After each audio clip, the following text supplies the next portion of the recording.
After my father's funeral, I never told my sister about the Lake Tahoe cabin or the $2 million he left me. 2 weeks later, my sister showed up at my front door with a smug grin, a real estate agent, and an eviction notice declaring that they were selling my house. I just smiled at her because I had already moved all my belongings out. But more importantly, she was not getting her hands on my father's cabin or his hidden wealth. My name is Natalie, 34 years old, and I work as a forensic accountant. I spend my days tracking down hidden assets, exposing financial fraud, and reading the stories that numbers try to hide. But nothing in my professional training could have prepared me for the absolute greed of my own family. It had been exactly 2 weeks since we buried my father, William. The dirt on his grave was barely settled when the aggressive pounding started on my front door. It was a crisp Tuesday morning. I had my coffee in one hand and a stack of financial ledgers in the other. I did not need to look through the peephole to know who was trying to break my door down. I pulled the door open. Standing on my porch was my older sister Courtney, her husband DeAndre, and a woman in a sharp blazer holding a clipboard, who was clearly a real estate agent. DeAndre is an investment banker. He is a tall and imposing African-American man who wears bespoke suits and carries an air of absolute superiority. His entire personality revolves around intimidating people with Wall Street vocabulary and acting like everyone else is beneath him. Courtney, as usual, hid behind his tailored shoulder. She held a heavily stamped legal document like a weapon. "We are selling the house," Courtney announced, skipping any form of greeting. She did not even look at my face. She looked past me into the hallway, already evaluating the crown molding. "You need to pack your things. We are putting it on the market this Friday, and we cannot have your cheap furniture ruining the staging." Before I continue, let me know where you are watching from in the comments below. Hit like and subscribe if you have had to stand up to entitled family members who completely underestimated your worth. Trust me, you will want to hear exactly how I dismantled their entire plan. I stood in the doorway, blocking their entrance. "I am not going anywhere right now," I said calmly. DeAndre stepped forward, adjusting his expensive tie. "Listen, Natalie.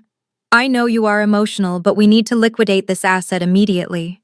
My investment fund requires a rapid capital injection to leverage a new portfolio acquisition. This house is in your father's name, which means it is part of the estate. Courtney is the primary executor. We are legally well within our rights to liquidate. Do not make this difficult, or I will have my corporate legal team drown you in injunctions before the day ends." Just then, a silver luxury SUV pulled into my driveway. My mother, Barbara, stepped out. She marched up the walkway, with her designer purse clutched tight. Instead of saying hello to her grieving daughter, she immediately took Courtney's side. "Natalie, stop being so difficult," my mother snapped, glaring at me with complete disdain. "You are just a lowly accountant. You can easily rent a small apartment downtown. Your sister and DeAndre are dealing with high-level finance. They need the capital from this house right now to save his firm. You have always been so utterly selfish. It is just like when you refused to give up your college scholarship money so Courtney could buy that luxury car she wanted for her graduation. Your father is gone, so it is time you start pulling your weight and helping this family instead of leeching off his property. Look at how successful your sister is. You should be happy to contribute to her legacy." I stared at the three of them, my own mother, my golden child sister, and my arrogant brother-in-law. They were practically salivating over the bricks and mortar of the house I had lived in for 5 years. They thought they had me backed into a corner. They thought I was just a sad, grieving daughter who would roll over and hand them the keys to fund their lavish lifestyle. I took a slow sip of my coffee. The real estate agent shifted awkwardly on her feet. DeAndre crossed his arms. Courtney tapped her designer shoe against the porch. "You want to sell the house?" I asked. "Yes," Courtney sneered. "Get out." I stepped aside and made a sweeping gesture toward the front door. "Be my guest," I said, keeping my voice perfectly level. The real estate agent looked relieved and immediately started calculating her commission in her head. She pushed past me, eager to see the interior.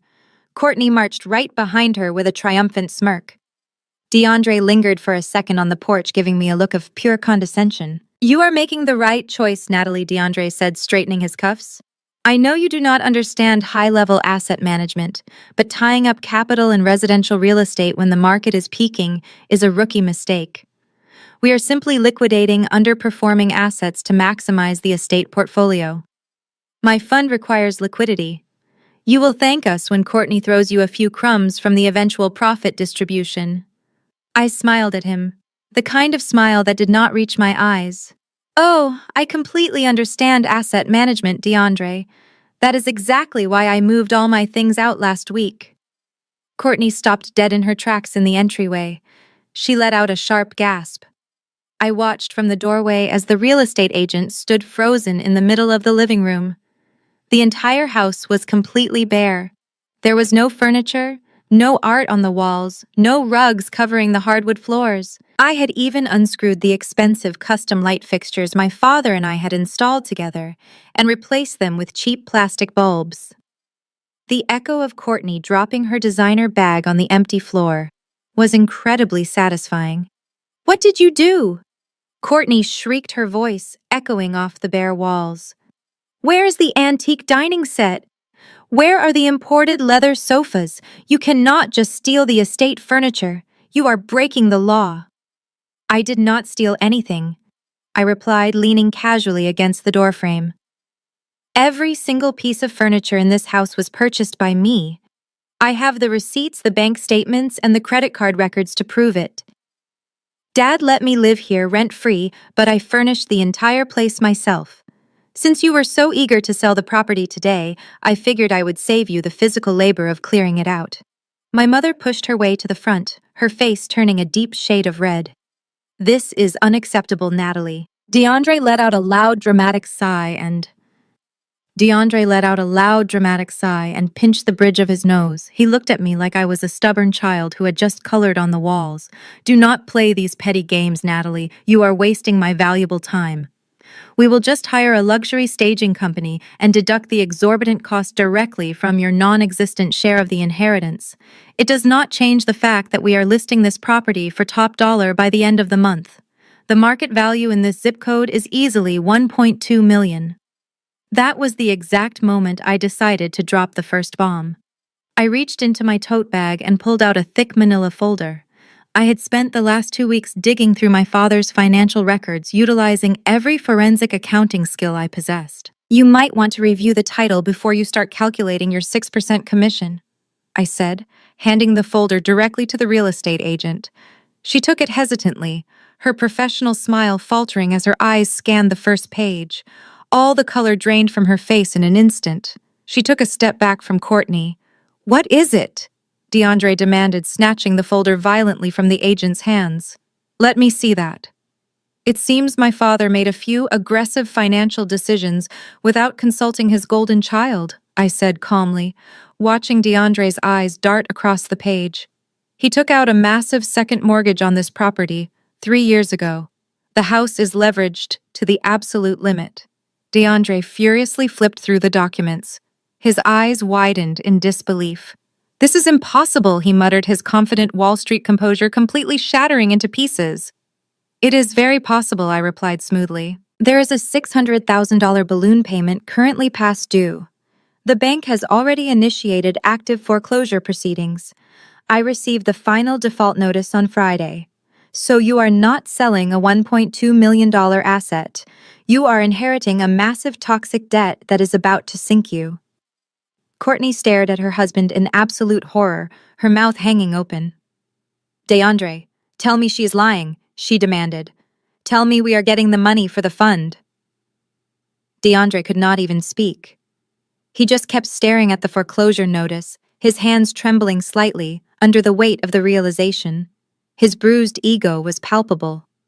He had marched up to my door expecting to easily bully a grieving sister into handing over a fortune to save his failing business. Instead, he had just walked blindly into a financial trap. I tossed my set of house keys onto the empty floorboards. They landed with a loud metallic clatter that echoed loudly through the vacant living room. "Happy selling," I told them, turning my back. "Make sure you lock up when you leave. The bank inspectors are coming tomorrow morning to assess the collateral." I had barely made it down the first 2 porch steps when my mother's voice cracked like a whip behind me. Natalie, get back here right now. You are not walking away from this mess you created. I stopped and turned slowly. Barbara was marching out the front door, her face contorted with rage. Courtney was right behind her, literally hiding behind our mother's shoulder, whining about how unfair this situation was. Mess I created? I asked, raising an eyebrow. Dad took out the mortgage, Mom. His signature is on the dotted line. He spent the money. I just lived here and paid the utilities. Do not you dare lie to me, Barbara screamed, pointing a perfectly manicured finger at my face. You lived with him. You are a forensic accountant. You track money for a living. There is absolutely no way you did not know he took out a $600,000 loan against his own house. You probably convinced him to do it. I let out a short, humorless laugh. Are you listening to yourself right now? Why would I convince a dying man to secretly leverage his only asset to the point of foreclosure just to leave me homeless? Because you are jealous, Courtney yelled from the safety of the porch. You have always been jealous of me and DeAndre. You knew my husband needed capital for his investment firm. You knew I was the primary executor of the estate. You set this trap on purpose to humiliate us in front of the real estate agent and ruin our financial plans. The real estate agent, realizing she was standing in the middle of a war zone, quietly slipped past them. Speed walked to her car and drove away without saying a single word. Look what you did, my mother shrieked, as the agent's car disappeared down the street. You just cost your sister a massive sale. You have been doing this your entire life, Natalie. Every time Courtney is about to succeed, you find a way to drag her down. You ruined her sweet 16 by getting the flu. You ruined her college graduation by refusing to hand over your savings account. And now, you are trying to ruin her marriage by bankrupting her husband. I stood my ground, refusing to let her toxic gaslighting work on me anymore. For my entire life, Barbara had twisted reality to make Courtney the victim and me the villain. It was textbook narcissistic parenting. The golden child could do no wrong, and the scapegoat was responsible for every minor inconvenience in their lives. I remembered how my father would just retreat to his study, too exhausted to fight Barbara's constant demands to fund Courtney's lavish lifestyle. I did not bankrupt anyone, I said, keeping my tone completely flat and professional. If DeAndre is such a brilliant Wall Street investment banker, he should have done his due diligence before marching over here to evict me. Any first-year finance student knows you run a title search before claiming an asset. He did not do that because he is arrogant, and he thought he could just bully me into handing over a free house. DeAndre stormed out onto the porch, his face rigid with fury. Do not you dare speak to me about due diligence, you arrogant little clerk. You deliberately hid vital financial disclosures from the executor of the estate. I will have you sued for breach of fiduciary duty. I will drag you through probate court until you are completely penniless and begging for mercy. You cannot sue me for a debt I do not own, I replied easily. I am not the executor. Courtney is. Which means Courtney is the one who has to deal with the bank, the foreclosure lawyers, and the massive balloon payment. Have fun in probate court, DeAndre. Make sure you bill your hours properly, because defending a toxic asset is going to cost you a fortune in legal fees. My mother marched down the steps and grabbed my arm. Her grip was surprisingly strong. You are going to fix this, Natalie. You are going to call the bank tomorrow and use your accounting connections to negotiate a settlement. You make a 6-figure salary. You can afford to pay off this debt so your sister can get her proper inheritance. It is your duty as a member of this family to support her. I looked down at her hand, grabbing my arm, then looked directly into her eyes. I do not owe you, Courtney or DeAndre, a single dime. Dad made his choices. You made yours when you decided to treat me like a tenant in my own childhood home. The house belongs to the bank now. I pulled my arm away forcefully. Barbara stumbled back, clutching her chest as if I had just physically attacked her. She immediately started crying, turning to Courtney for comfort. It was the same manipulative performance she had been doing for 3 decades to make me feel guilty. You are a cold, heartless girl, my mother sobbed loudly. Your father would be absolutely disgusted with how you are treating your only sister. Actually, I said, opening my car door and sliding into the driver's seat. I think Dad knew exactly what he was doing. I pulled the car door shut, cutting off the sound of my mother's theatrical sobbing. The heavy thud of the door closing felt incredibly satisfying, like locking a thick steel vault on 30 years of exhausting emotional manipulation. I pressed the push to start button, and the engine purred to life. Through the passenger window, I could see Courtney stomping her foot, her face twisted in an ugly grimace that completely ruined her carefully curated trophy wife aesthetic. She looked exactly like the spoiled teenager she used to be. DeAndre was not finished. He marched right up to my driver's side window and slammed his flat palm against the glass. I calmly pressed the button to roll the window down just a couple of inches, keeping a safe physical barrier between us. "You think you are so smart?" DeAndre hissed his voice, dropping the polished investment banker tone and revealing the raw, desperate bully underneath. "You think walking away from this underwater house is a victory? Let me make something crystal clear for you, Natalie. The house is just one single piece of the estate. Courtney is still the executor of everything else. The liquid assets, the investment accounts, the life insurance policies. I am going to make sure the probate judge freezes every single dime tied to your name." I kept my hands resting easily on the leather steering wheel, refusing to break eye contact. "You cannot freeze what you do not control, DeAndre." "I control the executor," he snapped back, pointing a heavy thumb at Courtney, who was busy trying to console our mother on the dying grass of the front lawn. "And my corporate attorneys will drag you into court so fast your head will spin. We will officially accuse you of elder financial abuse. We will say you coerced a dying man into taking out that second mortgage for your own personal gain. We will tie you up in endless litigation until you are completely bankrupt and begging us to drop the suit. You will not see a single penny from your father. I will take great pleasure in crushing your pathetic little life." I looked at him, truly observing the blind panic hiding behind his aggressive threats. A man whose investment fund was actually generating profit would not be standing in a suburban driveway threatening his sister-in-law over a foreclosed property. He was drowning, and my father's estate was supposed to be his golden life raft. "Good luck with the bank inspectors tomorrow," I said smoothly. "I suggest you wear something nice. They take highly detailed pictures of the property condition for the auction listing." I rolled the window up right in his furious face. He shouted something else, but it was muffled by the thick safety glass. I put the car in drive and pulled smoothly out of the driveway, leaving the three of them standing there in front of a worthless, empty house, burdened by $600,000 of toxic debt. As I drove down the familiar tree-lined streets of my childhood neighborhood, my hands finally started to shake. The adrenaline was wearing off, leaving behind a strange mix of profound grief and electric liberation. My father was not a perfect man. For most of my life, he had been a quiet enabler, stepping aside while my mother and sister tore me down. But in his final years after his terminal diagnosis, something fundamental shifted. He started asking me highly specific questions about my job. He asked how forensic accounting worked, how corporate shell companies were structured, and how personal assets could be legally shielded from aggressive creditors. I thought he was just taking an interest in my career to make up for lost time. Now, looking in the rearview mirror at the life I was permanently leaving behind, I realized he was gathering intelligence. He knew exactly what DeAndre and Courtney were capable of, and he knew they would come for me the second he was gone. I drove straight to my new apartment, a quiet, highly secure building on the other side of the city. My phone started blowing up immediately.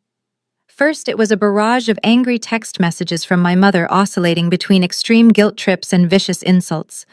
She called me a selfish traitor to the family, then, in the next breath, begged me to pay off the mortgage so Courtney would not be stressed. I silenced her notifications without reading the rest of her manipulative demands. Then came an official email. It was not from family. It was from the prestigious law firm handling my father's estate. The subject line was marked urgent. It was an official summons to the formal reading of the will scheduled for the following afternoon. They requested my mandatory presence alongside the executor, my sister Courtney. I smiled, setting my phone face down on my kitchen counter. DeAndre thought he had the upper hand because his wife held the legal title of executor. He thought he could use the probate courts to bleed me dry. But as a forensic accountant, I knew one fundamental truth about greedy people. They always assume there is far more money than there actually is, and they never bother to check the actual ledgers until it is far too late. Tomorrow at the lawyer's office, they were going to learn a very painful lesson about liquid assets, and I was going to enjoy every single second of their spectacular disappointment. The war had just begun, but I already held the winning hand. I was just opening a bottle of red wine to celebrate my new sanctuary when my phone buzzed violently against the marble countertop. The caller ID displayed a private number. I knew exactly who it was. My mother and sister preferred to wage war through emotional text messages, but DeAndre always preferred the sound of his own voice. He believed he could talk anyone into submission. I pressed accept and put the phone on speaker, setting it down next to my laptop. "Good evening, DeAndre," I said casually, pouring a generous glass of Cabernet. "Listen to me very carefully, Natalie." His voice boomed through the tiny speaker, dripping with manufactured authority. "You may have pulled a fast one with that underwater mortgage today, but do not mistake a minor clerical oversight for a strategic victory. I have my senior analyst tearing through your father's estate portfolio right now. We are initiating a full forensic audit of every single transaction he made over the last 36 months. I took a slow sip of my wine. An audit. How terrifying. "Do not play cute with me," he snapped. "You are a low-level accountant.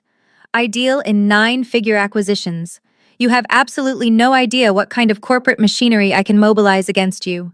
By tomorrow morning, my legal team is filing an emergency injunction to freeze every single personal bank account tied to your Social Security number.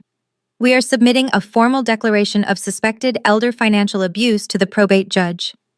We will argue that you manipulated a vulnerable senior citizen into liquidating his assets to shield your own net worth." I opened my laptop and pulled up my email. "DeAndre, you cannot just freeze someone's personal accounts without probable cause and a direct evidentiary link to the estate. That is basic financial compliance." "I do not need probable cause because I have leverage," DeAndre sneered. He was slipping into his favorite Wall Street persona, the aggressive closer. "We are going to bury you in discovery requests. We will subpoena your employer and your personal tax returns. I will personally ensure your professional licensing board receives a detailed complaint regarding your ethical conduct. You will lose your CPA license. You will be completely unhireable. I am talking about total asset forfeiture and career termination. This is not a family squabble, Natalie. This is hostile litigation, and I am going to completely liquidate your future." His voice echoed in the quiet kitchen. He threw out buzzwords like asset forfeiture and hostile litigation, hoping to trigger a panic attack. But he was forgetting one crucial detail. I was a forensic accountant. I investigated white-collar criminals for a living. I heard these exact same hollow threats from embezzling executives and corrupt managers every single week. "DeAndre," I said, keeping my tone completely light and conversational, "if your investment fund is doing so incredibly well, why are you spending your Tuesday night screaming at your sister-in-law over a dead man's checking account? Shouldn't you be at a gala or closing a massive corporate merger right now?" There was a sharp intake of breath on the other end of the line. I had hit a nerve. "My fund is perfectly solvent," he growled, though his voice lacked its previous booming confidence. "This is about principle. This is about protecting Courtney's rightful inheritance from a scheming, jealous sibling. Your father had significant capital. We know he did. And if you think you can hide his liquid assets in some offshore trust, you are severely underestimating my reach. I have friends at the Securities and Exchange Commission. I have partners at the biggest law firms in the city. You are completely outmatched." I leaned against the counter and smiled at the glowing screen of my laptop. The truth was, I had not hidden a single penny of my father's money. I did not need to. The money was already gone, and tomorrow at the lawyer's office, DeAndre was going to find out exactly where it went. "I appreciate the heads up, DeAndre," I replied smoothly. "Make sure your elite legal team brings all their fancy paperwork to the formal reading of the will tomorrow afternoon. I would hate for them to miss the big reveal." And DeAndre, what he barked loudly. "When you try to freeze my accounts tomorrow, make sure you spell my name correctly on the injunction. Good night." I ended the call before he could utter another threat. I picked up my wine glass and walked over to my living room window, looking out at the city skyline. DeAndre was a shark accustomed to swimming in shallow waters, bullying people who did not understand financial law. But he had just swum into the deep end. He was so desperate for an infusion of cash that he was completely blind to the trap closing around him. He thought he was hunting me, but he was actually just following the breadcrumbs I had left for him. Tomorrow, the Golden Child and her Wall Street husband were going to face the reality of their own financial incompetence, and I was going to be front row center to watch the entire empire crumble. The following afternoon, I walked through the heavy glass doors of Harrison and Associates, one of the most prestigious estate law firms in the city. The lobby smelled of expensive leather and old money. I checked in with the receptionist and was escorted into a massive conference room. It featured a polished mahogany table that looked like it belonged in a corporate boardroom. I took a seat near the back corner, pulling out a legal pad and a pen. I was not there to grieve. I was there to audit. 10 minutes later, the heavy oak doors swung open and the performance began. Courtney entered first, supported by my mother on one side and DeAndre on the other. Courtney was wearing a custom black designer dress and a wide-brimmed hat complete with a sheer black veil. She looked like she was starring in a daytime soap opera about a wealthy widow rather than attending a routine probate meeting for our father. She was dabbing her perfectly dry eyes with a monogrammed silk handkerchief. My mother Barbara looked equally theatrical. She glared at me the moment she walked in. She patted Courtney's hand and guided her to the plush leather chairs at the head of the table, purposely leaving me isolated on the opposite end. DeAndre did not come alone. Following closely behind him were two men in sharp gray suits carrying thick leather briefcases. These were clearly the corporate attorneys he had threatened me with the night before. DeAndre walked in with his chest puffed out. He surveyed the conference room as if he had already purchased the entire building. He slammed a thick stack of legal documents onto the mahogany table right in front of me. It was a purely calculated intimidation tactic. I simply glanced at the papers, smiled politely, and went back to writing the date at the top of my legal pad. Mr. Harrison, the senior partner who had handled my father's affairs for 2 decades, finally entered the room. He was a tall, distinguished man in his late 60s with a very no-nonsense demeanor. He took his seat at the head of the table and opened a thick leather binder. "Before we begin," Mr. Harrison said, looking over his reading glasses, "I want to express my deepest condolences to the family. William was a good man and a valued client." Courtney immediately let out a loud, dramatic sob. "Oh, Mr. Harrison," she wailed, leaning heavily against DeAndre. "It has been absolutely unbearable. My father and I were so incredibly close. He relied on me for everything in his final months. I am just so heartbroken that his final wishes are being disrespected by certain people in this room." She shot a venomous glare in my direction. My mother nodded vigorously in agreement, whispering comforting words into Courtney's ear. Mr. Harrison cleared his throat, looking slightly uncomfortable with the theatrical display. "Yes, well, we are here to ensure his exact wishes are carried out according to the law."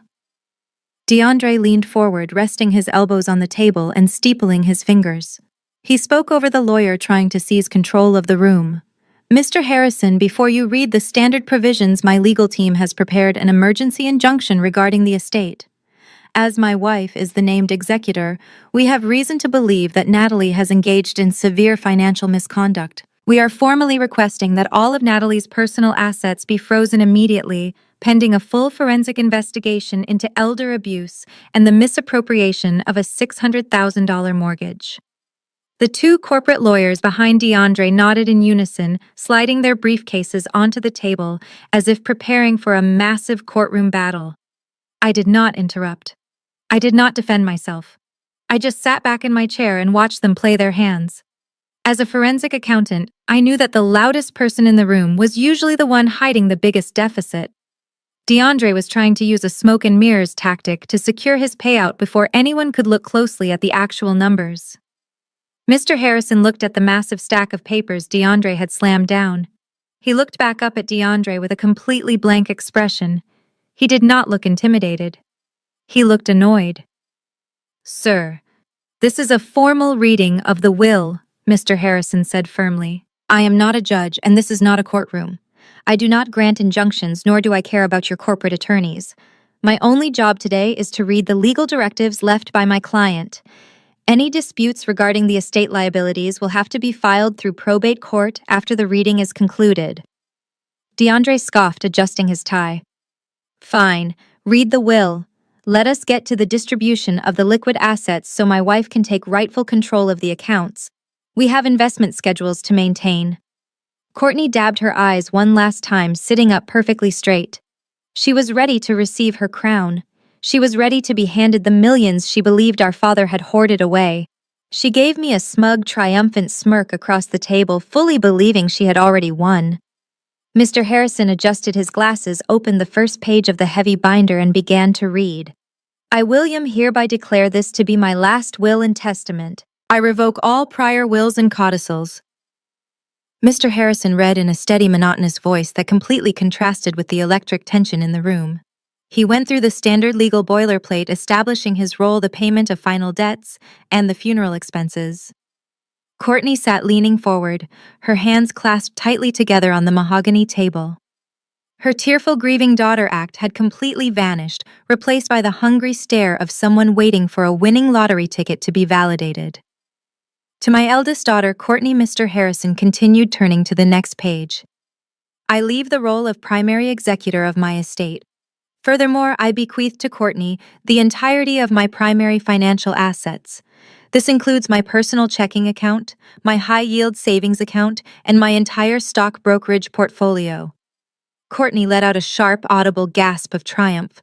She turned to my mother, Barbara, and they shared a look of absolute victory. My mother reached out and squeezed Courtney's arm, tears of joy welling in her eyes.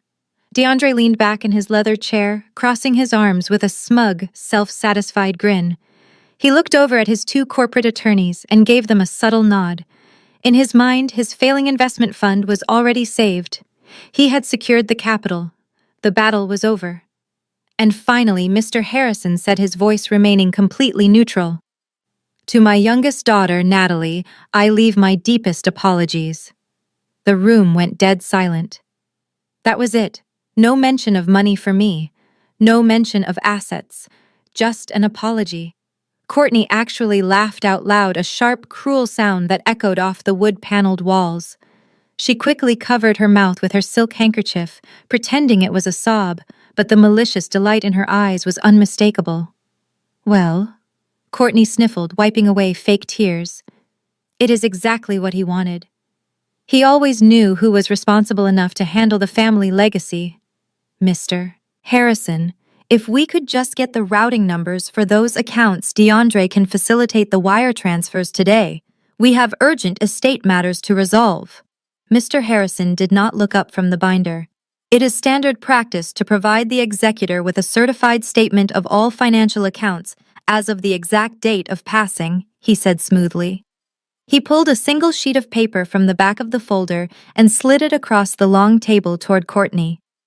This document outlines the total liquid assets you have just inherited. Courtney snatched the paper with eager hands. DeAndre leaned in close, his eyes darting hungrily toward the bottom line. I watched them from my corner of the table, my pen resting quietly on my legal pad. I watched the exact moment their entire world shattered. Courtney's victorious smile froze. Her eyes scanned the numbers, once then twice. The color rapidly drained from her face, leaving her pale and trembling. She brought the paper closer to her face, blinking rapidly as if the ink was playing tricks on her. Mr. Harrison, Courtney said, her voice shaking so badly she could barely form the words. There is a massive error here. You missed several zeros. My father had hundreds of thousands of dollars. There is no error, Courtney, Mr. Harrison replied flatly.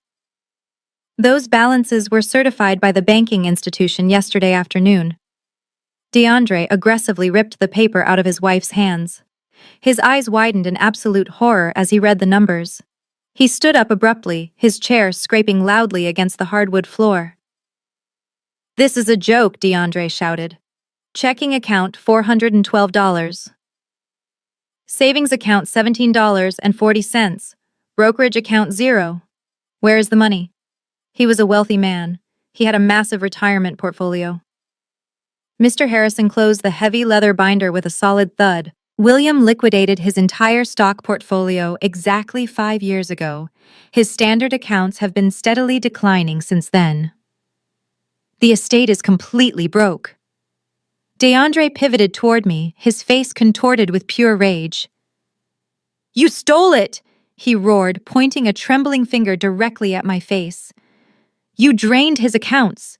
You transferred the money to yourself. I am calling the police right now. This is a federal crime." The two corporate lawyers behind him looked extremely uncomfortable. They realized they were billing hours to a client who had absolutely zero assets. My mother started screaming, completely losing her mind, calling me a thief and a monster. The conference room dissolved into absolute chaos. I did not flinch.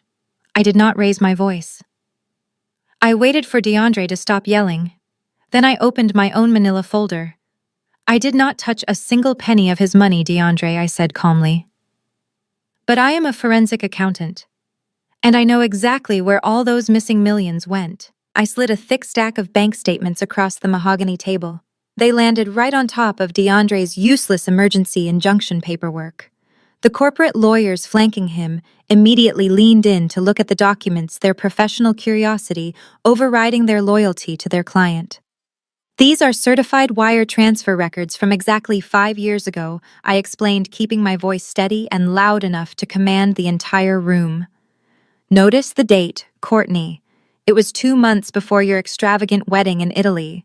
The same time DeAndre told everyone his flagship investment fund was generating record profits." DeAndre stared at the top page. I watched a single bead of sweat form at his hairline. He opened his mouth to speak, but no sound came out. I continued addressing the room. "The truth is, DeAndre was completely underwater. His fund had made a series of catastrophic bets on toxic commercial real estate. He was facing a massive liquidity crisis, and the Securities and Exchange Commission was preparing a preliminary audit. If that audit had happened, he would have been exposed for gross negligence and likely faced federal prison time. He was desperate, so he went to the one man who always bailed Courtney out of trouble: our father." "That is a complete fabrication." DeAndre finally choked out, his voice cracking. "It was a strategic partnership. William wanted to diversify his portfolio." I laughed softly. "Diversify his portfolio?" DeAndre, he liquidated a secure high-performing retirement account to dump $2.5 million into a shell company you registered in Delaware. I pointed to the second page of the stack. "Here is the incorporation paperwork for that shell company. You named it after Courtney to make Dad feel better about handing over his life savings. But the money did not go into a legitimate investment. You used it to secretly cover your massive margin calls and pay off angry investors before the federal regulators could notice the missing funds. It was a classic bailout." Courtney looked down at the documents, her hands trembling. She could not read a balance sheet, but she could read her own name on the shell company registration, and she could clearly see the $2.5 million withdrawal from our father's account. "DeAndre, what is she talking about?" Courtney demanded, her voice rising in pitch. "Where is my father's money? Tell me she is lying." DeAndre refused to look at her. He glared at me with absolute hatred. His jaw clenched so tight I thought his teeth might shatter. "He cannot tell you he is lying," I said, "because I have the complete forensic trail right here. Dad saved DeAndre from prison, but DeAndre did not save the money. He continued making terrible trades. Within 18 months, that $2.5 million was completely gone, vaporized in bad market bets to maintain his wealthy lifestyle. Dad knew the money was lost forever. That is why he had to take out the second mortgage on the house just to pay his own basic medical bills during his final years. He ruined himself to protect your perfect image, Courtney." DeAndre tried to salvage his pride. He stood up straight and pointed a finger at me. "You hacked into confidential banking systems to get this information," he accused desperately. "That is a federal offense. I will have you arrested for cybercrimes. My legal team will destroy you." "I did not hack anything," I replied, tapping my legal pad. "Dad gave me read-only access to his accounts before he died. He kept every single paper statement in a locked filing cabinet.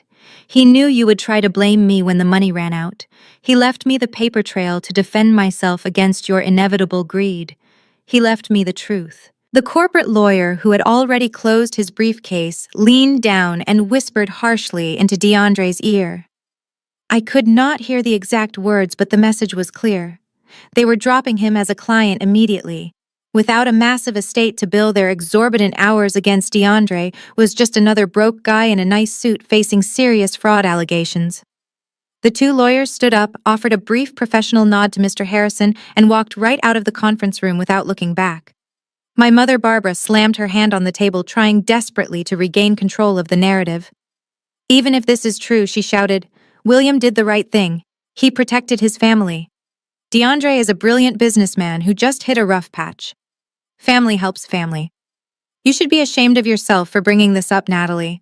It is none of your business. I turned my attention to my mother. None of my business, Mom. You and Courtney literally showed up at my house yesterday, threatened to evict me, and demanded I pay off a $600,000 debt that only exists because DeAndre blew Dad's entire fortune on Wall Street. You dragged me into this conference room today to freeze my personal bank accounts. It became my business the second you tried to make me pay for his catastrophic failures. I looked back at DeAndre, who was now sweating profusely, his pristine bespoke suit, suddenly looking like a cheap costume. There is no hidden offshore account, DeAndre. There is no secret trust fund filled with cash, I said softly. You spent your wife's entire inheritance 5 years ago to save your own skin. You are standing in the wreckage of your own financial incompetence. The estate is bankrupt because of you. Mr. Harrison cleared his throat loudly into the heavy silence. As I stated earlier, he said, his tone completely devoid of sympathy. The liquid assets amount to $429.40. Courtney, as the executor, it is your legal responsibility to use those remaining funds to begin settling the outstanding estate debts, which, as we now know, include a massive foreclosure. Courtney burst into real tears this time. She buried her face in her hands, her luxurious black veil falling forward as she sobbed hysterically. The golden child had finally received her crown, and it was made entirely of debt. Courtney burst into real tears this time. She buried her face in her hands, her luxurious black veil falling forward as she sobbed hysterically. The golden child had finally received her crown, and it was made entirely of debt. DeAndre did not reach out to comfort his weeping wife. He did not offer a single word of reassurance to the woman he had married. Instead, he stared straight at the wall, his jaw clenched so tightly I thought his teeth would crack under the pressure. His massive ego simply could not process the fact that he had been completely outplayed in a room full of professionals. He had walked in expecting a multi-million-dollar bailout, and now he was leaving with a worthless checking account and a looming federal investigation into his failing fund. My mother wrapped her arms tightly around Courtney, glaring at me over my sister's shaking shoulders. Look what you have done, Barbara hissed, completely ignoring the mountain of evidence I had just presented. You are tearing this family apart. You always ruin everything. I gathered my legal pad and slipped the bank statements back into my manila folder. I did not ruin anything, Mom, I said quietly. I just brought the receipts. You three can figure out how to pay the bank tomorrow. I turned and walked out of the conference room. I did not look back. Walking through the heavy glass doors of the law firm and stepping out into the crisp afternoon air felt like shedding a massive weight. I had finally spoken the truth. I had finally stopped carrying their dark secrets. I assumed that exposing DeAndre's financial crimes would force him to retreat and focus on saving himself from the Securities and Exchange Commission. I assumed the war was over. I was completely wrong. A man like DeAndre does not retreat. When a narcissist is backed into a corner, they do not apologize. They escalate. The retaliation came less than 24 hours later. I was sitting at my desk in my home office the next morning, drinking my coffee and reviewing some case files for a new corporate client. My phone vibrated with a text message from my property management company. It was an automated alert stating that my scheduled rent payment for my new apartment had been declined due to insufficient funds. I frowned. That was impossible. I had just transferred ample funds into my primary checking account 2 days ago. I picked up my phone and opened my mobile banking application. The screen loaded and immediately a bright red banner flashed across the top of the interface. It read, "Account restricted. Please contact your financial institution immediately." My heart skipped a beat. I quickly logged into my secondary savings account. The exact same red banner appeared. I checked my investment portfolio and my emergency credit cards. Every single financial lifeline attached to my social security number had been locked down. Before I could even dial the customer service number for my bank, an email popped up on my laptop screen. The sender was a senior partner at a notoriously aggressive litigation firm in the city, a firm known for taking on high-profile corporate warfare cases. Attached to the email was a scanned legal document. It was a temporary restraining order and a full asset freeze signed by a probate judge early that morning. DeAndre had actually done it. After his own corporate lawyers walked out on him yesterday, he must have spent the entire night calling in every single favor he had left in the financial district. He had found a firm desperate enough or perhaps corrupt enough to take his case on a contingency basis. They had filed an emergency ex parte motion with a friendly probate judge. The filing explicitly claimed that I was a massive flight risk who had embezzled millions from a vulnerable senior citizen. They weaponized my own profession against me, arguing to the judge that as a forensic accountant, I possessed the highly specialized technical skills necessary to wire stolen assets offshore and make them vanish completely if my domestic accounts were not frozen immediately. Because the motion was filed as an emergency, I had not been given a chance to defend myself in court. The judge had granted the temporary freeze pending a full investigative hearing next week. My phone buzzed again. This time it was a direct text from DeAndre. "I told you I would liquidate your future," the message read. "You might have humiliated me in that conference room yesterday, but you completely forgot who you are dealing with. I have friends in very high places. As of this morning, you cannot pay your rent.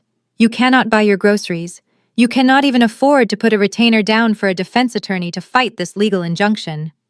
You are completely locked out of the financial system. Hand over the real account numbers, Natalie. Tell me exactly where the rest of the old man's money is hidden, or I will let you starve in the streets while my lawyers dismantle your entire life. You have 24 hours to comply before I file criminal charges." I sat back in my chair and stared at the threatening message. He was trying to starve me out. He was using the legal system as a weapon of financial abuse, a tactic I had seen corrupt executives use countless times to silence whistleblowers. He thought stripping me of my immediate cash flow would break my spirit and force me to submit to his demands. But DeAndre had made a critical miscalculation. He assumed my personal bank accounts were my only safety net. He assumed I was entirely dependent on the standard financial system. He had no idea that my father, anticipating this exact level of vicious retaliation, had given me a completely different kind of inheritance. 3 weeks before he died, the atmosphere in my father's hospital room was suffocating. The rhythmic beeping of the heart monitor was the only sound cutting through the heavy silence. My mother and Courtney had just left to get lunch at an upscale bistro down the street, complaining loudly about the uncomfortable hospital chairs. The second the heavy door clicked shut behind them, my father's entire demeanor changed. He reached out with a trembling hand and gripped my wrist with a desperate strength I did not know he still possessed. "Lock the door, Natalie," he whispered, his voice raspy but completely clear. "Pull the blinds. Hurry." I did exactly as he asked, sliding the heavy deadbolt into place and twisting the plastic wand to shut out the glaring afternoon sun. When I turned back to the bed, he was struggling to pull a small leather pouch from underneath his mattress. He gestured for me to come closer.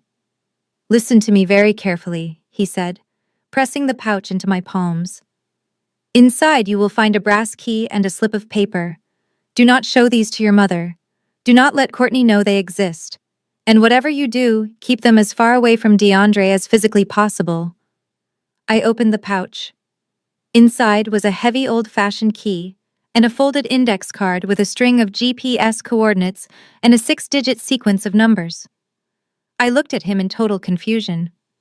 "Dad, what is this?" I asked. "It is the only real thing I have left to give you," he replied, sinking back into the pillows, exhausted by the effort. "Those coordinates lead to a cabin in Lake Tahoe. It is completely off the grid. I bought it decades ago before DeAndre ever entered the picture. before your mother's spending spiraled out of control. It is not in my name. It is not tied to my social security number or the primary estate. I placed it in an irrevocable trust 5 years ago, and you are the sole beneficiary. I stared at the brass key in my hand. An irrevocable trust meant the property could not be touched by probate court creditors or angry family members. It was an ironclad legal fortress. But why, I asked, feeling a lump form in my throat. Why hide it? Because I knew this day was coming, he said, his eyes filled with a profound sorrow. I knew DeAndre was drowning in debt. I knew I had enabled your sister and your mother for far too long, buying their affection while ignoring your independence. I watched you build your career. I watched you become a brilliant forensic accountant. You built your life on the truth, Natalie. I built mine on keeping the peace. But peace built on lies always collapses. He tapped the index card in my hand. When I am gone, DeAndre is going to come for everything. He is desperate. He will use his lawyers to twist the law. He will try to freeze your life and force you to pay for his mistakes. When he does, you take that key. You drive to Tahoe. Inside the cabin, hidden beneath the floorboards in the master bedroom closet, is a fireproof safe. Those 6 digits will open it. What is inside the safe? I asked, my heart pounding against my ribs. My insurance policy for you, he answered simply. DeAndre thinks he is the smartest man in the room. He thinks he can hide his dirty money and his illegal trades. But I kept the records, Natalie. I kept the ledgers. Everything he tried to bury when he blew my retirement fund is sitting in that safe. When he tries to destroy you, I want you to open that safe and burn his entire empire to the ground. A sharp knock on the hospital door jolted me back to the present moment. I was sitting in my apartment staring at the threatening email from DeAndre's lawyers. The temporary restraining order was designed to paralyze me. Without access to my checking accounts or credit cards, DeAndre expected me to panic surrender and hand over whatever imaginary wealth he thought I possessed. I slowly closed my laptop. I did not feel panic. I felt an incredible surge of absolute clarity. I stood up, walked into my bedroom, and opened the small locked drawer in my nightstand. The leather pouch was exactly where I had hidden it 3 weeks ago. I pulled out the brass key and the index card with the Tahoe coordinates. DeAndre wanted a financial war. He wanted to use the legal system to starve me into submission. But I was not a helpless victim waiting for my accounts to unfreeze. I grabbed a duffel bag from my closet and started throwing in warm clothes, a flashlight, and my portable hard drives. I had enough cash in my emergency envelope to buy gas and food for the trip. The drive to Lake Tahoe would take exactly 4 hours. It was time to open the safe. I merged onto the interstate, pushing my car slightly over the speed limit. The towering glass and steel skyline of the financial district quickly shrank in my rearview mirror, fading into the gray morning mist. It was replaced by suburban sprawl and eventually the dense, towering pine forests of the mountain pass. The rhythmic hum of my tires against the cold asphalt provided the perfect white noise. My initial burst of adrenaline began to settle, replaced by the cold, calculating precision of my forensic training. DeAndre thought he had paralyzed me. An ex parte temporary restraining order is a brutal legal weapon. It is designed to strike without warning, cutting off a target's oxygen supply before they even know they are in a fight. By freezing my social security number across the major banking networks, his lawyers had essentially turned me into a financial ghost. But as I navigated the winding mountain roads, my professional mind began dissecting his strategy, searching for the inherent flaws. His attack was broad, aggressive, and entirely dependent on the standard retail banking system. He assumed I was a typical consumer whose entire life was tied to a primary checking account. He fundamentally misunderstood the mechanics of wealth preservation. A properly structured, irrevocable trust does not exist under a personal social security number. It operates as an entirely separate legal entity. It possesses its own tax identification number. It files its own independent tax returns. Legally speaking, I did not own the Lake Tahoe cabin or the assets hidden inside it. The trust owned them. DeAndre could freeze Natalie the individual all he wanted, but he possessed absolutely zero legal authority to breach an independent trust without highly specific federal court orders. And to get those orders, he first had to know the trust existed. But I also knew I could not afford to be complacent. DeAndre was a drowning man, and drowning men thrash violently. He would not stop at a simple asset freeze. By now, his high-priced attorneys would have hired private investigators. They would be running skip traces, pulling regional utility bills, and scanning state property tax databases, looking for any hidden assets connected to my father's extended history. My father had layered the trust behind a corporate proxy to obscure the ownership, which bought me time, but it was not invisible. Given enough billable hours, a good investigator would eventually connect the dots and find the cabin. I was no longer just driving. I was running a race against a ticking clock. 2 hours into the drive, my fuel gauge dipped below a quarter tank. I pulled into a small, desolate gas station, sitting on the edge of the highway. I parked at the pump furthest from the security cameras. I did not even touch my wallet. Using a frozen debit card would do more than just result in a declined transaction. It would instantly ping the bank's fraud detection network with a merchant category code and a precise geographic zip code. DeAndre's legal team could easily subpoena those real-time digital footprints to track my exact location. Instead, I reached into my duffel bag, pulled out a crisp $50 bill from my emergency cash envelope, and paid the attendant inside. Cash leaves no digital shadow. Cash is completely untraceable. I got back on the road, my grip tightening on the steering wheel as the elevation continued to climb. The temperature outside plummeted, and patches of white snow began to appear beneath the dense canopy of trees. The GPS on my dashboard directed me away from the main tourist highways and onto a series of increasingly narrow, unpaved logging roads. The cellular service bars on my phone screen slowly dropped one by one until a bold "no service" warning appeared. I was completely off the grid. The isolation was both terrifying and deeply comforting. For my entire life, I had been surrounded by the constant, suffocating noise of my family's expectations.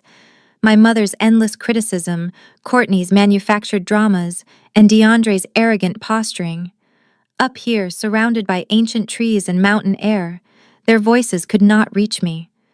I was stepping into the only space my father had ever truly protected. After 4 hours of driving, the thick tree line finally broke. I eased my foot onto the brake pedal. Sitting at the end of a long, hidden driveway overlooking a pristine, secluded cove of the lake was the cabin. It was a beautiful, sturdy structure made of dark wood and heavy stone built to withstand the harshest winters. It looked less like a vacation home and more like a fortress. I put the car in park, killed the engine, and pulled the heavy brass key from my pocket. It was time to find out exactly how much ammunition my father had left me to win this war. I stepped out of the car and the crisp mountain air instantly hit my face. The silence was absolute. I walked up the wooden steps to the front porch, the old boards groaning softly under my weight. I slid the heavy brass key into the deadbolt. It turned with a solid, satisfying click. I pushed the door open and stepped into the main living area. The air inside was stale and smelled faintly of pine needles and old leather. Dust motes danced in the shafts of sunlight piercing through the tall windows. It was a beautiful space featuring a massive stone fireplace and solid oak furniture, but I was not there to admire the architecture. I dropped my duffel bag on the floor and headed straight down the narrow hallway toward the master bedroom. My father had been highly specific, hidden beneath the floorboards in the master bedroom closet. I opened the closet doors and knelt on the hardwood floor. I used the flashlight from my bag to examine the wooden planks. At first glance, the floor looked completely seamless, but as I ran my fingers along the edges near the back right corner, I felt a slight indentation. I pressed down hard on the adjacent board, and the hidden panel popped up just enough for me to get a grip. I pulled the heavy section of flooring away, revealing a dark square cavity underneath. Resting inside was a massive fireproof safe. It was the kind of safe businesses use to protect highly sensitive intellectual property. I pulled the folded index card from my pocket and smoothed it out on my knee. My hands were shaking slightly. I took a deep breath, steadying myself, and punched in the 6-digit sequence. 6, 8, 2, 4, 1, 9. The digital keypad beeped in acknowledgement, followed by the heavy mechanical thud of the internal locking bolts retracting. I grabbed the cold steel handle and pulled the heavy door open. The safe was not filled with stacks of cash. Instead, it was packed tightly with thick black leather binders, external hard drives, and neatly organized manila folders. I reached in and pulled out the thickest binder sitting right on top. The gold lettering embossed on the cover read, "The William and Natalie Independent Trust." I sat cross-legged on the dusty floor and opened the binder. As a forensic accountant, I read legal documents the way other people read novels. I immediately bypassed the standard boilerplate language and went straight for the declarations page and the schedule of assets. My eyes scanned the precise columns of text and numbers, and my breath caught in my throat. My father had not just hidden a cabin. He had established a generation-skipping, fully funded, irrevocable trust exactly 5 years ago. That timeline was incredibly significant. It was the exact same month DeAndre had blown the $2.5 million on his failing investment fund. The moment my father realized DeAndre was a financial parasite, he had quietly secured the rest of his legitimate wealth. I looked at the principal balance listed on the certified bank statement attached to the trust documents. $2 million. It was sitting in a highly secure, diversified portfolio completely detached from his primary estate. And right there, highlighted under the beneficiary designation, was my name. I was the sole trustee and the sole beneficiary. Courtney was explicitly excluded by name. DeAndre was explicitly excluded by name. There was even a highly specific poison pill clause drafted into the trust. It stated that if any family member attempted to contest the trust, they would be held completely liable for all legal fees and immediately barred from ever receiving a single penny. My father had built a financial fortress that DeAndre could never breach. Because the trust was irrevocable, the assets legally did not belong to my father at the time of his death. Therefore, they did not belong to his estate. They could not be touched by probate court. They could not be frozen by the temporary restraining order DeAndre had maliciously filed against me. The $2 million and the Lake Tahoe property were completely untouchable. I sat there holding the heavy binder in my lap, overwhelmed by a sudden wave of emotion. My father had spent the last 5 years of his life pretending to be broke to protect my future. He had played the long game perfectly. He knew DeAndre would try to destroy me, so he had handed me the exact weapon I needed to destroy DeAndre first. I carefully placed the trust binder beside me and looked back into the dark cavity of the safe. The trust was just the beginning. I reached back in and pulled out the next stack of folders. These were detailed financial ledgers, and they had DeAndre written all over them. I opened the first ledger. The pages were filled with my father's meticulous handwriting, tracking every single illicit wire transfer and shell company DeAndre had used to launder the remaining funds from his failing investment firm. My father had not just tracked the lost $2.5 million. He had kept a comprehensive shadow accounting book of DeAndre's entire fraudulent operation. I was holding enough evidence to send my brother-in-law to federal prison for a very long time. Suddenly, a sharp, piercing chime echoed through the silent cabin. It startled me so badly I nearly dropped the heavy ledger. It was my personal cell phone buzzing loudly. The device had automatically connected to the cabin's hidden satellite internet network the moment I walked through the door, bypassing the dead cellular zone. A notification banner flashed across my locked screen from the security application. Motion was detected at the front gate. I quickly tapped the notification, bringing up the live video feed from the camera mounted on the wooden archway at the end of the long driveway. A massive black luxury SUV with tinted windows was idling aggressively in front of the locked iron gate. I watched as the driver door swung open. A man stepped out into the dirt. It was not DeAndre. He was a broad-shouldered man wearing a cheap gray suit and holding a thick tablet. He walked directly up to the gate, inspecting the heavy padlock. This had to be the private investigator DeAndre had hired to track me down. The back door of the SUV opened next, and DeAndre stepped out into the crisp mountain air. He was wearing an expensive camel hair overcoat over his tailored suit, looking entirely out of place in the rugged wilderness. He strutted over to the investigator, pointing at the gate and issuing obvious commands. A moment later, Courtney emerged from the vehicle, wrapping a thick designer scarf around her neck and shivering violently. My mother Barbara followed closely behind her, clutching her purse and looking around the dense forest with absolute disgust. They had finally found me. The investigator must have pulled the satellite internet billing records or tracked my license plate through the toll cameras on the interstate. DeAndre had spared absolutely no expense to hunt me down. He believed I had fled here to hide, to cower in fear after he maliciously froze my bank accounts. He thought he was closing in for the final kill. I watched the live feed as the private investigator retrieved a pair of heavy bolt cutters from the trunk of the SUV. He clamped the massive steel jaws around the padlock on the front gate and snapped it in half with a sharp crack. DeAndre smiled, a smug, triumphant grin spreading across his face. He waved the investigator back into the driver's seat and climbed into the back of the SUV.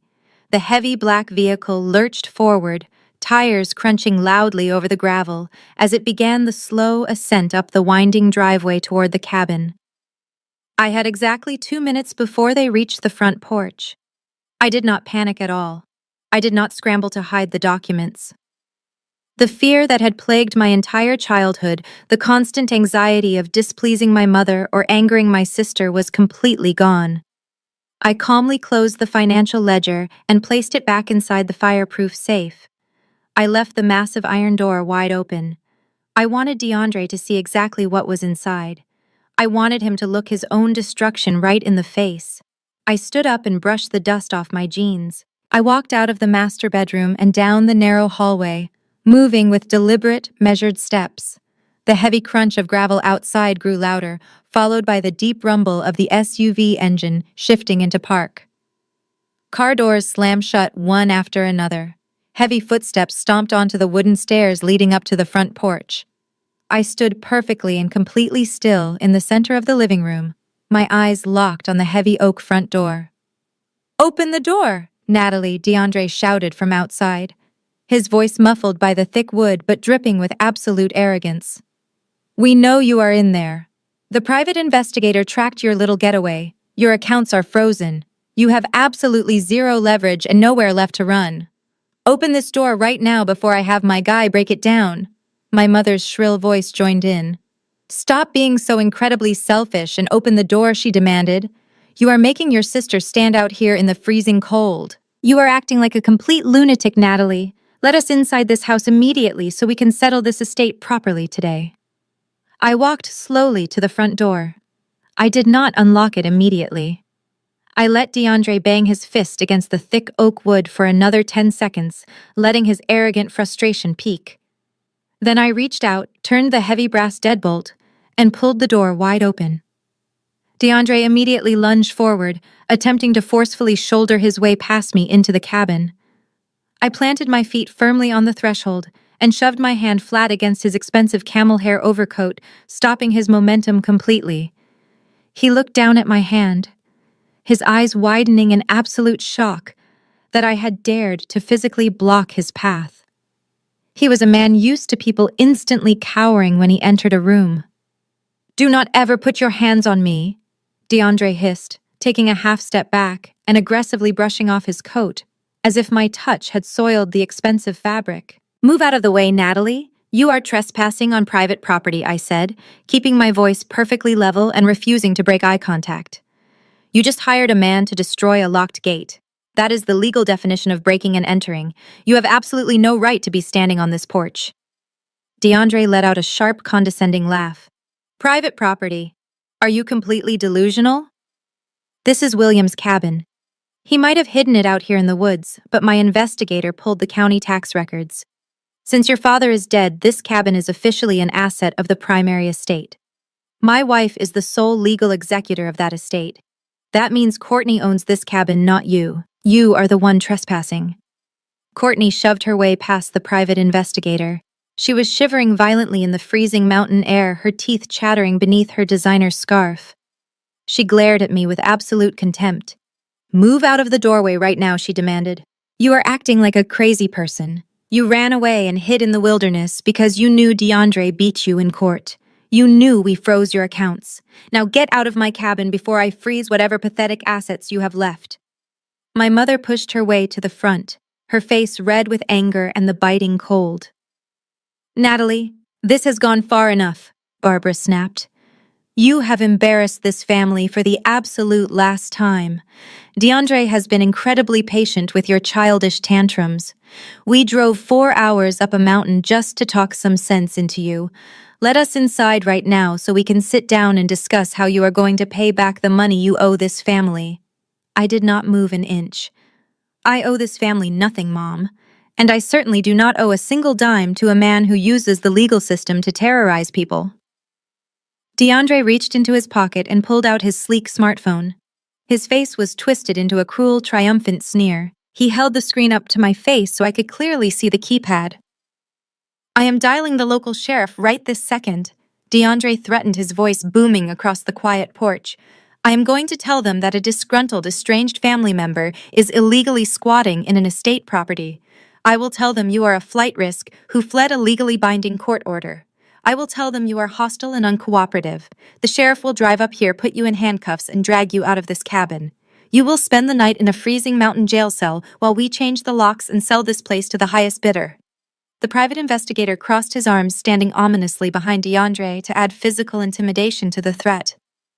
Courtney smirked, clearly enjoying the idea of seeing me arrested. I looked at the phone in his hand, then looked directly into DeAndre's eyes. I did not blink. I did not flinch. Call them, I challenged him. DeAndre hesitated. His thumb hovered over the screen, clearly confused by my complete lack of fear. Go ahead and call them, DeAndre. I repeated, my voice echoing slightly in the crisp air. Tell the sheriff exactly where you are. Tell them you hired a thug to use bolt cutters on a locked iron gate. Tell them you are attempting to seize a property without a single piece of paper proving ownership.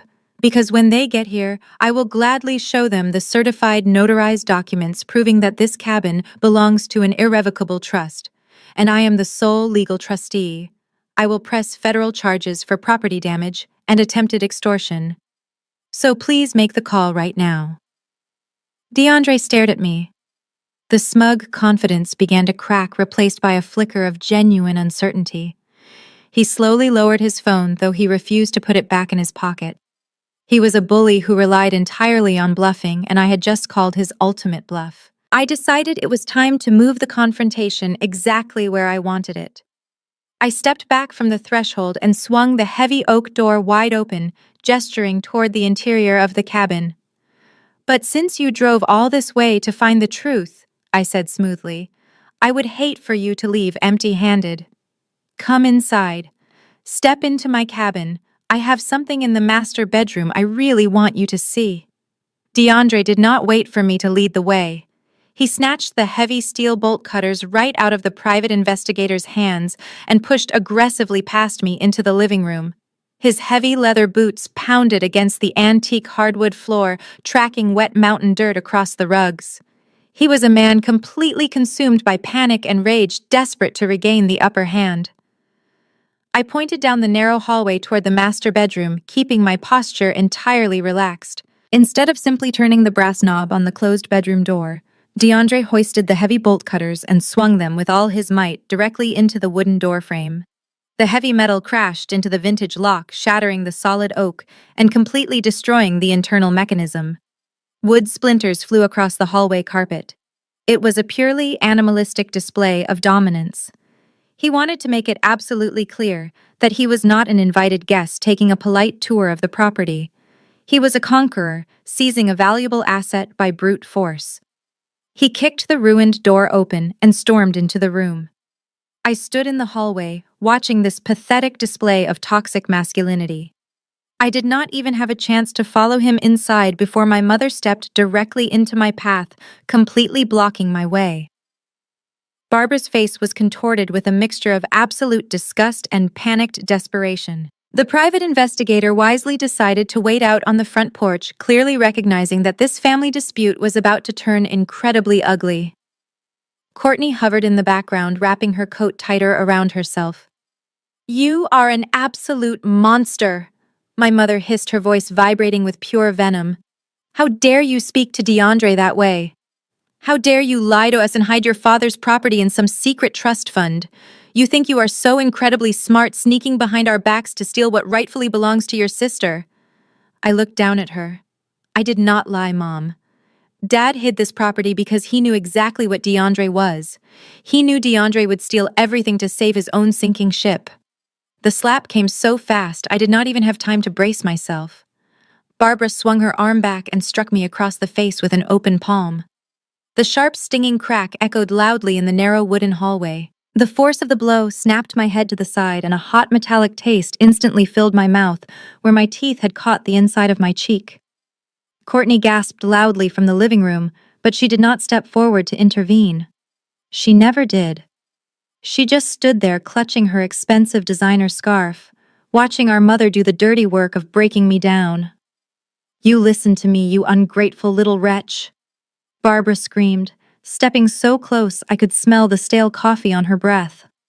"You are going to walk into that room right now, and you are going to sign every single piece of paper DeAndre puts in front of you. You are going to transfer that trust and the cabin and every last penny of that hidden money directly to your sister. She is the legal executor. She is the rightful heir. You have caused this family enough embarrassment and financial ruin.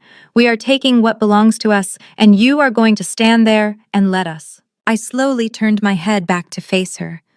My cheek was burning, throbbing with a bright, hot pain, but my eyes remained completely dry. For 34 years, a physical strike from my mother would have sent me spiraling into a desperate cycle of apologies and tearful begging. I would have done anything to earn her conditional approval back. But standing in that hallway, tasting my own blood, I felt absolutely nothing for her. The emotional grip she had on my soul was completely gone. She was just a bitter, greedy woman blindly defending a corporate criminal. I swallowed the blood in my mouth and gave her a chilling, empty smile. "You hit hard, Mom," I said quietly. "But physical violence is not going to change the accounting." Before Barbara could raise her hand to strike me a second time, a loud, frantic shout erupted from the master bedroom. It was DeAndre. "Natalie, get in here right now," he roared. His voice did not sound authoritative anymore. It sounded incredibly unstable and completely frantic. I stepped around my mother, leaving her standing frozen in the hallway, and walked straight into the bedroom. DeAndre was on his knees in front of the open closet, furiously pulling out thick manila folders from the fireproof safe. DeAndre was on his knees in front of the open closet, furiously pulling out thick manila folders from the fireproof safe. But he could not open them. He could not access the actual hard drives or the core documents. Because while I had left the massive iron door of the safe wide open for him to see the internal compartment containing the actual ledgers, and the trust binder was secured by a secondary heavy-duty steel grate. It was a dual locking system. My father had anticipated that someone might force their way into the cabin and crack the outer shell, so he had installed an inner cage that required a completely different combination. DeAndre was yanking violently on the steel grate, his knuckles turning white from the exertion. He was breathing heavily, his pristine suit jacket riding up his back, making him look less like a sophisticated investment banker and more like a desperate street thief. "Open this," DeAndre commanded, not even bothering to look back at me. "Open this grate right now, Natalie. I know the money is in here. I can see the binders." I leaned casually against the shattered wooden doorframe. I pulled my smartphone from my pocket and slowly tapped the screen, opening the clock application. I set a timer for exactly 10 minutes. I pressed start. "You have exactly 10 minutes before the local sheriff arrives," I announced calmly. DeAndre froze. He slowly turned his head to look at me, his eyes wide with a mixture of confusion and sudden fear. "What did you say?" he asked, his voice dropping to a harsh whisper. "I told you I was not going to call the sheriff," I replied, holding up my phone so he could see the digital numbers ticking down. I did not call them. The silent alarm system built into the front gate called them the second your private investigator snapped that padlock. This is an irrevocable trust property. It is heavily monitored by a private security firm. The moment the perimeter was breached, they dispatched local law enforcement. Courtney let out a terrified shriek from the living room. "DeAndre," she yelled, her voice bordering on hysteria. "We need to leave. If the police catch us up here breaking into a safe, they will arrest us. We cannot have a criminal record. It will ruin our reputation." DeAndre ignored his wife.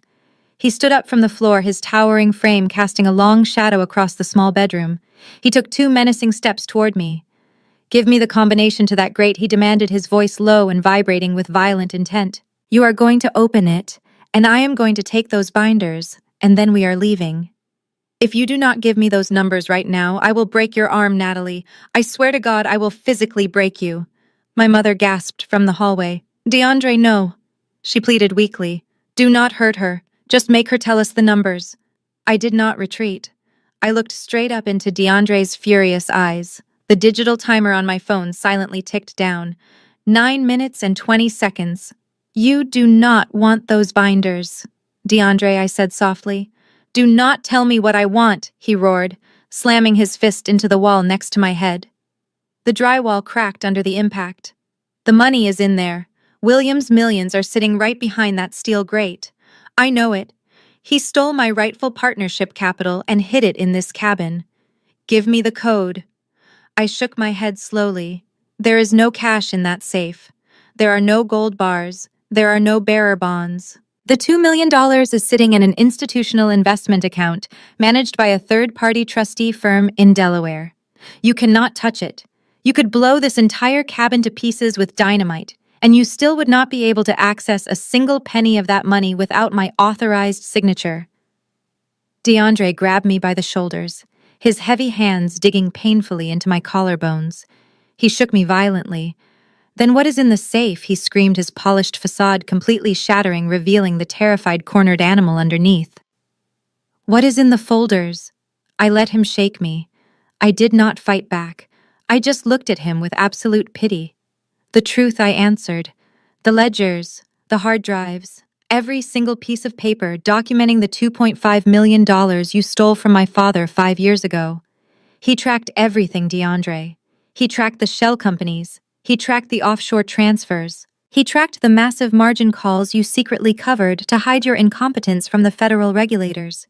It is all right there, sitting behind that steel grate. A complete, unbroken chain of evidence proving you are a fraud and a criminal."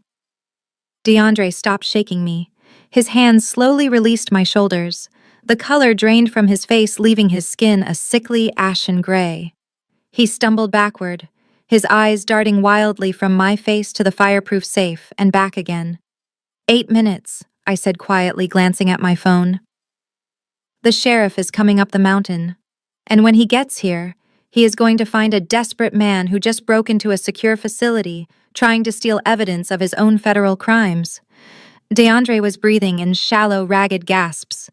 He looked at the safe, the physical manifestation of his ultimate destruction sitting just inches away but completely out of his reach. He had spent years building an empire on lies, using my father's money to fund a lavish lifestyle while legally terrorizing anyone who dared question him.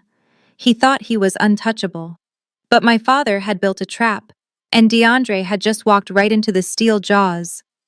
"Give me the code," DeAndre whispered, his voice trembling uncontrollably. "Please, Natalie. Give me the code so I can destroy the ledgers before the cops get here. I will drop the injunction. I will unfreeze your accounts. I will walk away. Just give me the code." I smiled. A cold, hard smile that I had learned from years of watching him bully my family. "No."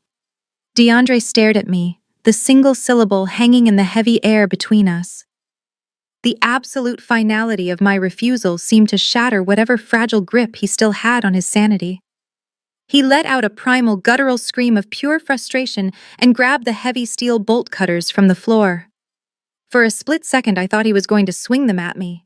Instead, he raised them high above his head and brought them crashing down violently against the solid steel grate of the inner safe. The metal clanged deafeningly, sending sparks flying across the dusty closet floor, but the dual locking mechanism did not even dent. He swung again, and again. Each strike was more frantic than the last. He was destroying the closet, destroying the remaining shreds of his sophisticated Wall Street facade, but the grate held firm. 7 minutes, I announced, checking my phone screen. "You are wasting your energy, DeAndre. That is military-grade steel." My mother pushed past me into the bedroom, her eyes wide with terror as she watched her perfect son-in-law completely lose his mind. "DeAndre, stop it!" Barbara cried out, grabbing his arm. "You are going to give yourself a heart attack. Please, we just need to leave. We can call the lawyers when we get back to the city." DeAndre shoved her away so hard she stumbled backward into the wall. "Shut up, Barbara," he roared, his chest heaving as he dropped the heavy bolt cutters. "The lawyers cannot fix this. If the feds get their hands on those ledgers, I am going to federal prison for the rest of my life." Courtney stood frozen in the doorway, her mouth hanging open. "Prison?" She repeated the word, sounding completely foreign on her lips. "DeAndre, what are you talking about? What did you do?" He completely ignored his wife. He turned back to me, dropping to his knees. The arrogant, imposing investment banker was gone. In his place was a pathetic, broken man begging for his freedom. "Natalie, I will give you anything," he pleaded, tears of pure panic streaming down his face. "I will sign over the house. I will give you Courtney's entire inheritance. I will publicly apologize. Just give me the numbers. Let me burn the ledgers in the fireplace before the sheriff pulls up that driveway. Please." I looked down at him. I looked at my mother, who was clutching her chest in shock. I looked at Courtney, who was finally realizing that her entire luxurious life was built on a massive criminal lie. I wanted DeAndre to hold the evidence. I wanted the sheriff to walk through that door and find him with his hands completely covered in the exact documents he was trying to destroy. It would instantly upgrade his crimes from simple financial fraud to active tampering with federal evidence. "Fine," I said softly. DeAndre's head snapped up. 4, 7, 9, 2, 1, 5. I recited the numbers clearly and slowly. DeAndre did not hesitate. He scrambled forward on his hands and knees, practically throwing himself at the digital keypad attached to the steel grate. His fingers were shaking so violently he messed up the first attempt and had to clear the screen. On the second try, he punched the numbers in perfectly. A sharp electronic beep echoed from the safe, followed by the heavy clack of the internal deadbolts releasing. He yanked the steel grate open. He reached his hands deep into the dark cavity, desperately sweeping his fingers across the bottom. Perhaps still harboring some delusional hope that my father had hidden stacks of $100 bills underneath the paperwork. But there was absolutely nothing. No cash, no gold bullion, no bearer bonds. He pulled out the contents and dumped them frantically onto the hardwood floor. Thick, black accounting ledgers bound in heavy leather, 5 silver external hard drives, dozens of manila folders stuffed with printed bank statements and wire transfer receipts. He grabbed the first ledger and ripped it open, his eyes scanning the meticulously handwritten columns. These were not just random notes. These were fully reconciled balance sheets, complete with swift codes, routing numbers, and the exact internet protocol addresses used to authorize the illegal offshore transfers. I watched his face as he recognized his own shell company names and the exact dates of his illegal margin calls. My father had documented every single fraudulent transaction with the precision of a master auditor. "No," DeAndre whispered, flipping the pages so fast they began to tear. "No, he knew everything. The old man knew everything." He grabbed one of the silver hard drives and smashed it forcefully against the edge of the safe, trying to shatter the casing. But it was a ruggedized solid-state drive designed to withstand extreme impact. It simply bounced off the heavy iron door, completely intact. 6 minutes, I reminded him quietly. DeAndre dropped to the floor, sitting directly in the middle of the scattered ledgers and hard drives. He gathered the heavy binders into his arms, clutching them to his chest, as if he could somehow absorb the evidence and make it disappear. He was surrounded by the physical proof of his own destruction. There was no fireplace close enough. There was no shredder. There was simply not enough time to destroy thousands of pages of deeply incriminating financial records. Courtney slowly walked into the room, staring down at the papers scattered across the floor. She saw the name of her own shell company highlighted in bright yellow ink on the top folder. The horrifying reality of her situation was finally setting in. "What is this?" DeAndre Courtney asked, her voice barely a whisper. She pointed a trembling finger at the bright yellow highlight over the words, Courtney Holdings Limited Liability Company. Why is my name on this paper? Why does it say I transferred $4 million to a bank in the Cayman Islands? DeAndre just sat there among the scattered ledgers, clutching a folder to his chest, completely paralyzed. He could not look at his wife. He could not speak.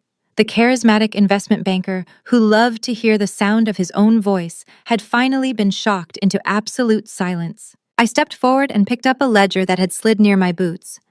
I opened it to a page filled with dense columns of alphanumeric routing codes and dates. He cannot explain it to you, Courtney, I said, my voice steady and completely authoritative. But I can. I am a forensic accountant. I do this for a living. I track the lies people tell with numbers. Let me tell you the story of your husband. Courtney looked at me, tears streaming down her face, silently begging for the truth she had avoided her entire marriage. 5 years ago, DeAndre took the $2.5 million Dad gave him and tried to salvage his sinking investment fund, I explained, walking slowly around the room. But he was not just a bad investor. He was a reckless gambler. He doubled down on toxic commercial real estate derivatives. He lost Dad's money in less than 90 days. But he still had massive margin calls to cover, and the federal regulators were already circling his firm. He needed cash immediately. He could not go to a legitimate bank because his credit was garbage and his firm was secretly insolvent. I tossed the ledger onto the floor right in front of Courtney's expensive boots. So he went to the worst kind of people, I continued. He started taking massive, undocumented cash injections from illegal syndicates. People who operate outside the law and need their dirty money washed clean so they can spend it in the legitimate economy. My mother gasped loudly, pressing her back against the wooden wall of the hallway. You are lying, Barbara shrieked. DeAndre is a respected businessman. He does not associate with criminals. He became a criminal, Mom, I shot back, pointing at the sea of evidence on the floor. He turned his prestigious Wall Street investment fund into a massive, sophisticated money laundering operation. He took millions in illicit cash, fabricated fake consulting invoices to justify the deposits, and then layered the money through dozens of dummy accounts to obscure the original source. It is textbook money laundering. It is exactly what I investigate when the federal authorities hire my firm. I turned my attention back to my sister. Courtney was shaking her head in violent denial, wrapping her arms around her stomach as if she might be sick. But DeAndre is a coward, I said softly, driving the final nail into the coffin of their perfect marriage. He knew that if he ever got caught, the federal government would seize everything he owned and send him to prison for decades. He needed a firewall. He needed a fall guy. I pointed directly at the folder Courtney had been staring at. He needed you, Courtney. He set up Courtney Holdings Limited Liability Company. He made you the sole managing director. Do you remember when he asked you to sign a stack of legal documents a few years ago? He probably told you it was just for tax purposes, or to secure a new mortgage, or to protect your assets. Courtney let out a choked, ragged sob. He put little yellow sticky notes on the pages, she cried out, her voice cracking with absolute devastation. He just told me to sign where the flags were. He said it was boring legal stuff and I did not need to read it. And you did not read it, I said, showing no sympathy. Because you never wanted to know how he paid for your designer clothes and your luxury vacations. You just wanted the money. But by signing those papers, you became the primary funnel for a massive international money laundering ring. The illicit funds flowed directly through your shell company before being integrated back into his firm as clean capital. If the Securities and Exchange Commission or the FBI ever audited his firm, the paper trail would not point to DeAndre. It would point directly, undeniably, and legally to you. He set you up to take the fall. He traded your freedom to save his own skin. Courtney fell to her knees, landing hard on the wooden floor right next to the shattered hard drive. She stared at her husband, the man she had proudly flaunted for years, the man she had used to belittle me and make me feel inferior. "Tell me she is making this up!" Courtney screamed at him, grabbing the lapels of his expensive camel hair coat and shaking him. "Tell me you did not use my name to launder money." DeAndre just looked away, his jaw clenched tight, His silence was the loudest confession he could possibly make. I looked at my mother, who was now trembling violently. "Do not think you escaped this either, Mom," I said. "Look at the secondary ledger next to his knee." He needed a registered agent address for a second-tier shell company, a physical location that looked like a quiet residential home to avoid raising red flags with the banking algorithms. "He used your home address, the one he just tried to evict me from. That is why he wanted to sell the house so desperately today. He needed to liquidate the physical asset tied to the secondary shell company before the bank inspectors came tomorrow and started asking questions about the weird corporate mail arriving there." Barbara's face turned completely white. She slowly slid down the wall until she was sitting on the hallway floor, her hands covering her face. Her precious golden child and her perfect son-in-law had actively transformed her safe suburban life into an active crime scene. The $2 million in my trust, I concluded, looking at the three broken people surrounding me, was Dad's legitimate money. It was the only clean capital left in this entire family. He locked it away where none of you could ever touch it, and he spent his last years compiling this exact paper trail so that when the day came, I could hand it straight to the authorities. DeAndre finally found his voice. It was a weak, pathetic croak. "You cannot give this to the authorities, Natalie. They will lock Courtney up too. They will take your mother's house. It will destroy the entire family." I looked at DeAndre, who was now using his own wife and my mother as human shields to protect his fragile freedom. "You destroyed this family the minute you decided to treat Dad like an unlimited bank account," I replied coldly. "Do not try to put the weight of your federal crimes on my shoulders. I am just the accountant delivering the final balance sheet. You made the transactions. You take the fall." Courtney scrambled to her feet, her hands shaking so badly she could barely push the tangled hair out of her eyes. "No," she stammered, stepping away from her husband as if he were suddenly radioactive. "Natalie, you know me. You know I am not a criminal. I did not do anything wrong. I just signed the papers because he told me to. I am a victim here too. He lied to me. I did not know where the money was coming from. I am a prominent member of our community. I sit on charity boards. I cannot go to prison. I would not survive it." I stared at my sister. The golden child who had spent her entire life stepping on my neck to elevate herself was now begging for my mercy. "You knew DeAndre was failing 5 years ago, Courtney. You knew he lost Dad's money. But you still wanted the designer bags, the luxury cars, and the exclusive country club memberships. You did not ask questions because you did not want the answers. Willful blindness is not a valid legal defense in a federal money laundering case. When the FBI looks at these ledgers, they will see a managing director who authorized millions of dollars in illegal wire transfers to offshore accounts. They will see you." DeAndre let out a wild, desperate sound that was half sob, half scream. The digital timer on my phone hit the 4-minute mark. The reality of the approaching sheriff finally broke whatever rational thought process he had left. He realized that begging was useless, emotional manipulation had completely failed, and logic was no longer an option. He needed to eliminate the physical evidence before law enforcement walked through the front door. He scrambled across the floor on his hands and knees, ignoring the scattered paper ledgers for a moment. He knew that paper could take months for federal prosecutors to fully trace and verify, but the silver external hard drives contained the raw, unencrypted digital data. Those drives held the exact digital footprint of his entire money laundering syndicate. The emails, the hidden account numbers, the client lists. He grabbed 2 of the solid-state drives and scrambled out of the master bedroom, sprinting down the narrow hallway toward the main living room. I followed him at a calm, measured pace. Courtney and my mother trailed right behind me, both of them crying hysterically. We reached the living room just in time to see DeAndre grab a heavy wrought iron poker from the fireplace tool set. He dropped the 2 silver hard drives onto the solid stone hearth. He raised the heavy iron poker high above his head and brought it down with massive, terrifying force. The heavy iron struck the silver casing with a deafening crack that echoed through the entire cabin. DeAndre grunted with the exertion, raising the poker and striking again and again. Metal sparked against stone. He was sweating profusely, his expensive tailored dress shirt, completely soaked, his silk tie, ripped loose and hanging awkwardly around his neck. He looked like an absolute madman, desperately trying to beat his own crimes into dust. The thick, ruggedized casing of the first drive finally splintered under the relentless assault, exposing the delicate green internal circuitry.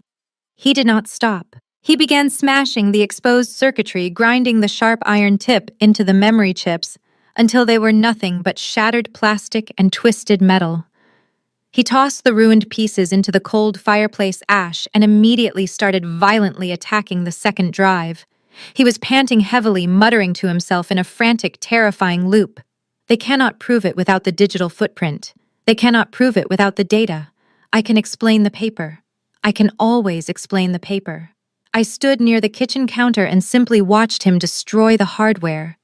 My mother was sobbing uncontrollably on the sofa, burying her face in a decorative throw pillow, completely unable to process the total destruction of her perfect family image. Courtney was standing completely still, her eyes wide with sheer horror as she watched the sophisticated man she married reduced to a sweaty, violent animal bashing computer parts with a metal stick. 2 minutes left, I said, quietly checking my screen. DeAndre stopped swinging. He dropped the heavy iron poker onto the stone hearth. It landed with a loud, ringing clatter. His hands were bleeding from where the sharp metal splinters had cut him, but he did not seem to notice the pain. He fell back onto his knees, staring at the pile of destroyed electronics in the fireplace. He let out a breathless, triumphant laugh. He genuinely believed he had just saved himself. He believed that by smashing the physical drives, he had erased the digital history of his crimes. He looked up at me, his chest heaving, a twisted, victorious smile forming on his face. "You did it," DeAndre panted, kicking the shattered remains of the hard drive deeper into the fireplace ash. "You pushed me to the edge, Natalie, but you lose.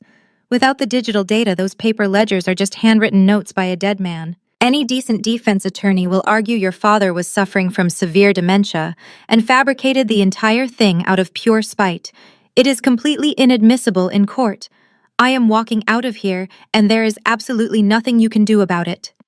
Courtney stepped forward, her voice trembling violently. "You are walking out of here?" she asked, pointing a shaking finger at her husband. "What about me, DeAndre? My name is still on that shell company. What happens when the bank inspectors show up at my mother's house tomorrow morning?" DeAndre straightened his ruined silk tie and let out a cold, hollow laugh. "That sounds like a personal problem, Courtney. You are the sole managing director of the limited liability company. Your signature is on every single wire transfer authorization. You enjoyed the luxury vacations, the designer clothes, and the country club memberships. If the authorities come knocking, they are going to look directly at the person who officially authorized the movement of those illicit funds." Courtney stared at him, the color draining entirely from her face. "Are you actually saying you are going to leave me to take the fall for this? I am your wife." "You were a convenient asset," DeAndre snapped back, his voice dripping with pure venom. "Do you honestly think I married you because of your brilliant intellect? I married you because your father had capital and you were naive enough to sign whatever legal document I placed in front of you. I needed a firewall, Courtney. I built one and it worked perfectly. If the feds start asking questions, my official statement will be that I was simply acting as an external financial advisor to your independent corporate entity. I had no idea you were engaging in offshore money laundering." My mother let out a loud, agonizing scream from the sofa. "You absolute monster!" Barbara yelled, jumping up and lunging at DeAndre. She swung her fist wildly, striking his chest and shoulders. "You used my daughter. You used my home. I welcomed you into this family. I treated you like a son." DeAndre grabbed Barbara by the wrists and shoved her forcefully back onto the sofa. "Do not touch me, you pathetic old woman," he roared. "You did not welcome me because you loved me. You welcomed me because I drove an expensive car and paid for your luxurious dinners. You spent your entire life turning a blind eye to the truth as long as it kept you comfortable. You are just as guilty as she is. You let me register a corporate entity at your residential address. You signed the delivery receipts for the certified bank packages. You are a legal accessory to international fraud." Barbara began to hyperventilate, clutching her chest as she looked between DeAndre and Courtney. The perfect, pristine image she had spent 34 years cultivating had just been violently ripped apart. There was no more golden child. There was no more perfect son-in-law. There were only three criminals turning on each other the second the spotlight hit them. "I am going to the police!" Courtney suddenly screamed, her voice echoing off the vaulted wooden ceiling of the cabin.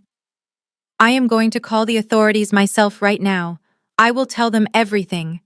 I will testify that you manipulated me. I will hand over every single bank statement in our house. You are not going to ruin my life and walk away clean." DeAndre took a threatening step toward his wife. "You will do absolutely nothing," he sneered. "If you go to the cops, you are confessing to a federal crime. You will go to a women's correctional facility for the next 20 years. Who is going to pay for your defense attorney, Courtney? You do not have a single penny to your name. The estate is bankrupt. Your accounts are tied to mine. I control the capital, and I will cut you off completely. You will be assigned a public defender who will beg you to take a plea deal." The sheer cruelty of his words hung in the heavy air. The three of them stood in the center of the beautiful mountain cabin, completely trapped in a toxic web of their own creation. For my entire life, they had banded together to make me the scapegoat, constantly reminding me of my supposed flaws. But the moment their wealth was threatened, their loyalty vanished instantly. They were tearing each other apart, completely consumed by greed and self-preservation. I leaned against the kitchen counter, watching the empire crumble. DeAndre turned back to me, holding out his bloody hand. "Give me the paper ledgers, Natalie," he demanded. "I am taking them, and I am leaving."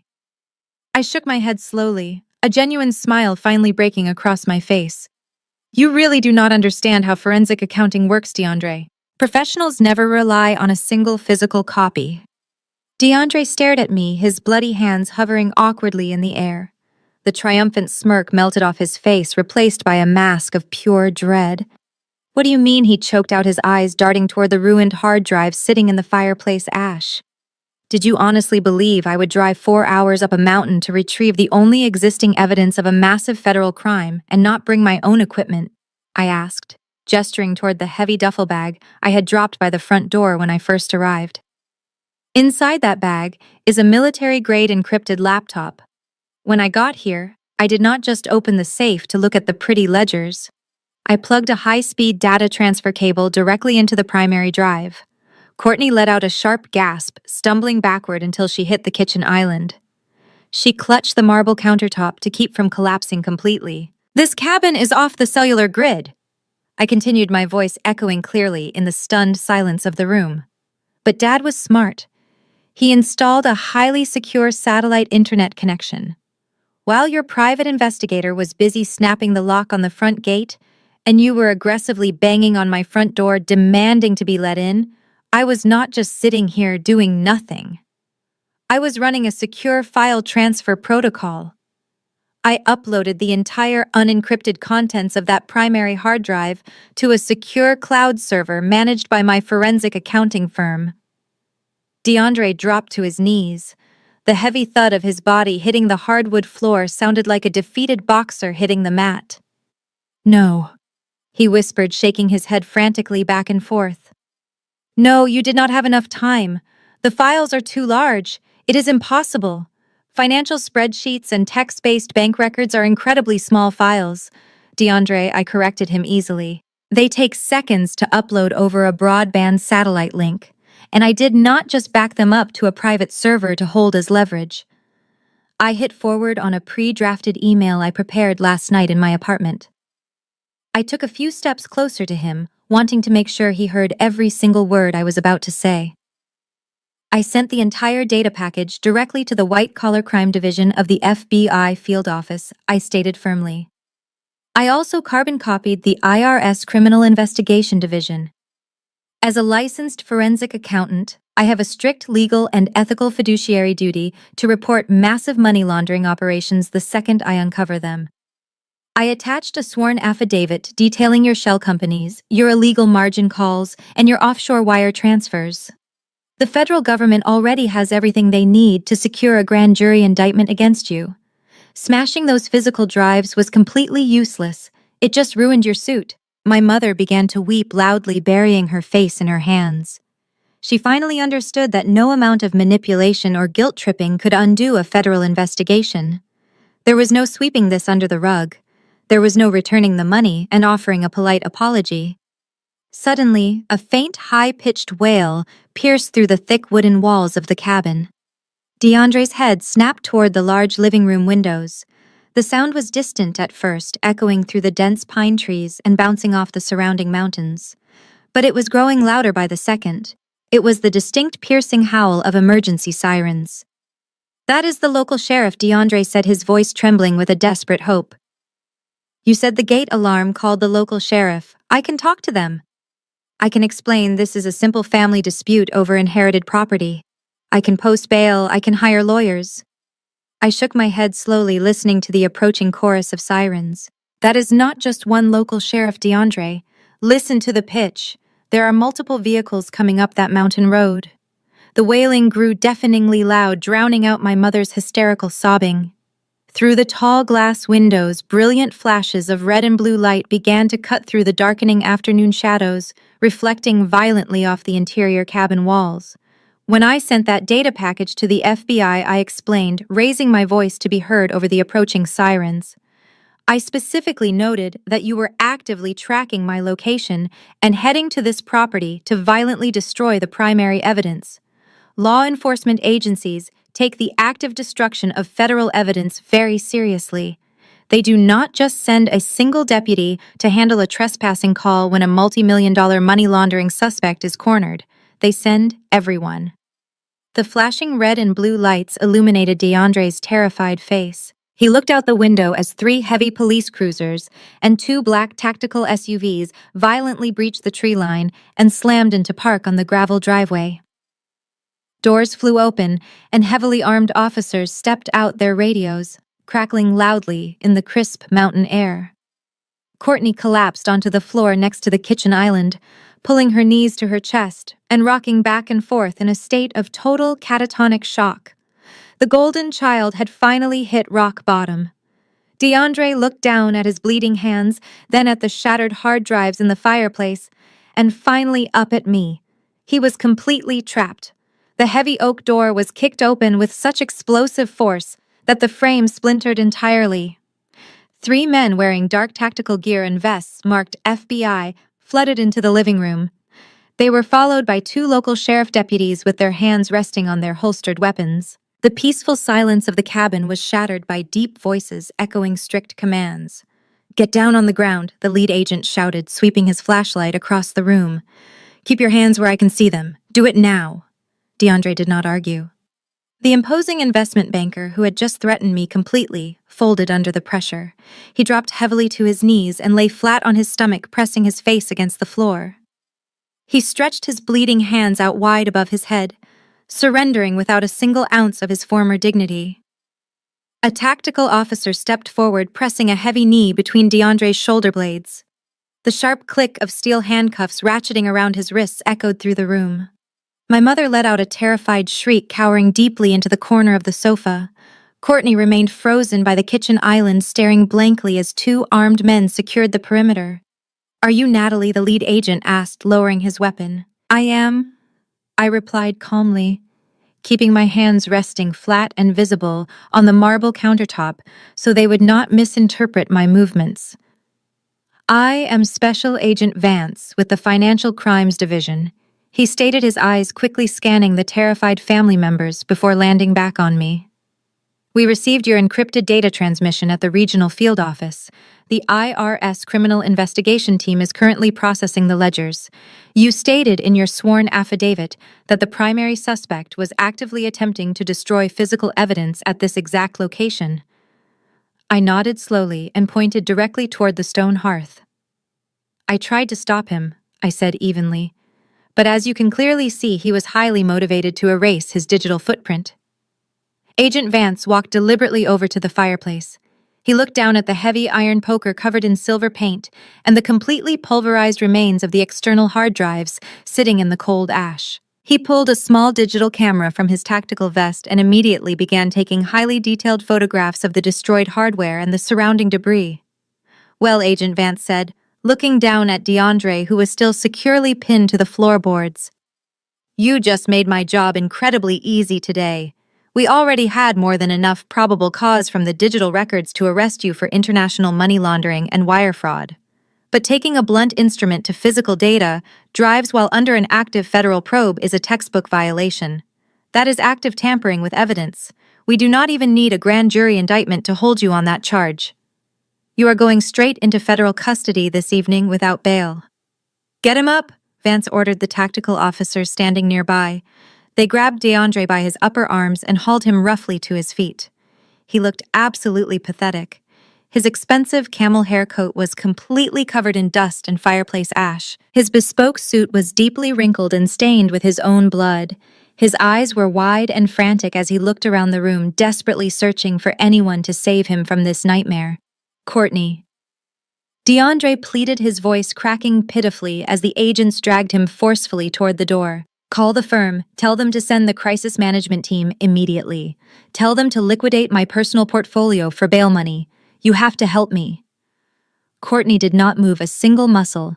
She simply stared at the man who had just proudly admitted to using her as a human shield for his illegal criminal empire. She finally realized that making that phone call would only implicate her further in his massive conspiracy. She pressed her lips together and turned her head away, completely ignoring his desperate, pathetic pleas.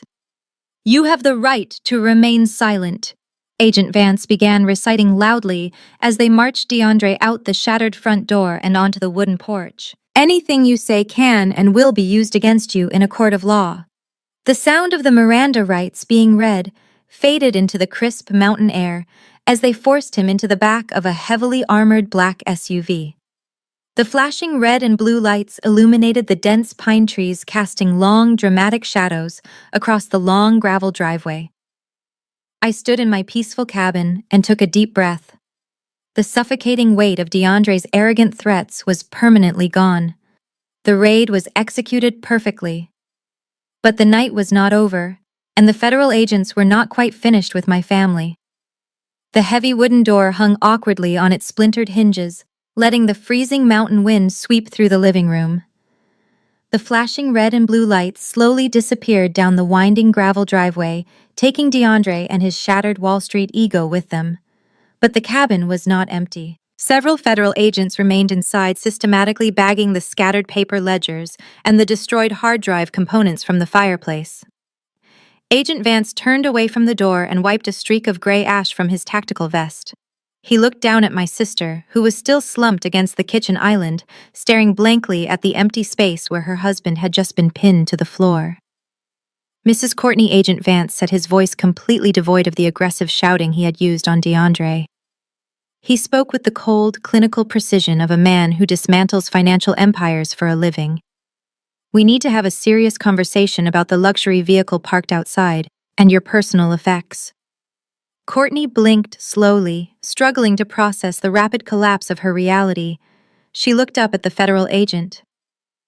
I need to call a lawyer, she whispered hoarsely. My husband just got arrested. I need to arrange his bail. Agent Vance shook his head. Your husband is facing federal evidence tampering charges on top of international wire fraud.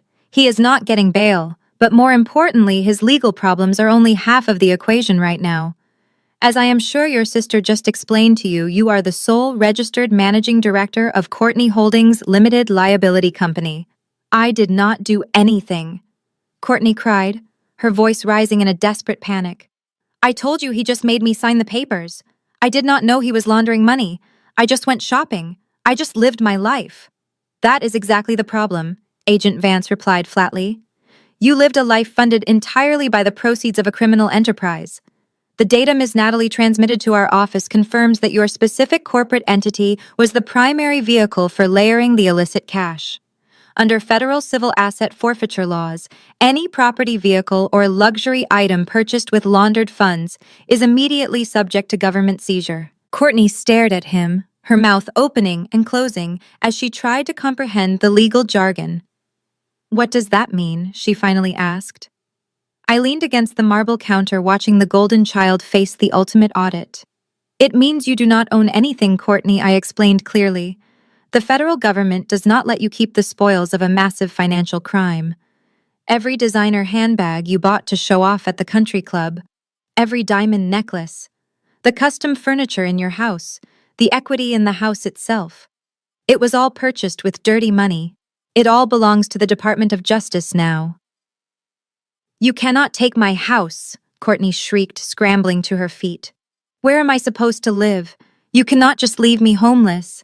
Agents are currently executing a simultaneous search and seizure warrant at your primary residence in the city as we speak, Agent Vance informed her. The property will be completely locked down and chained by midnight. Furthermore, your personal bank accounts, your credit cards, and your investment portfolios were frozen by a federal magistrate an hour ago. That federal order completely supersedes whatever local probate injunction your husband filed against your sister this morning. Courtney began to hyperventilate. My accounts. But I have an auto pay for my charity gala tomorrow. I have a personal trainer. I have car payments. A female federal agent stepped forward, holding a thick plastic evidence bag. Ma'am, I am going to need the keys to the black SUV parked outside.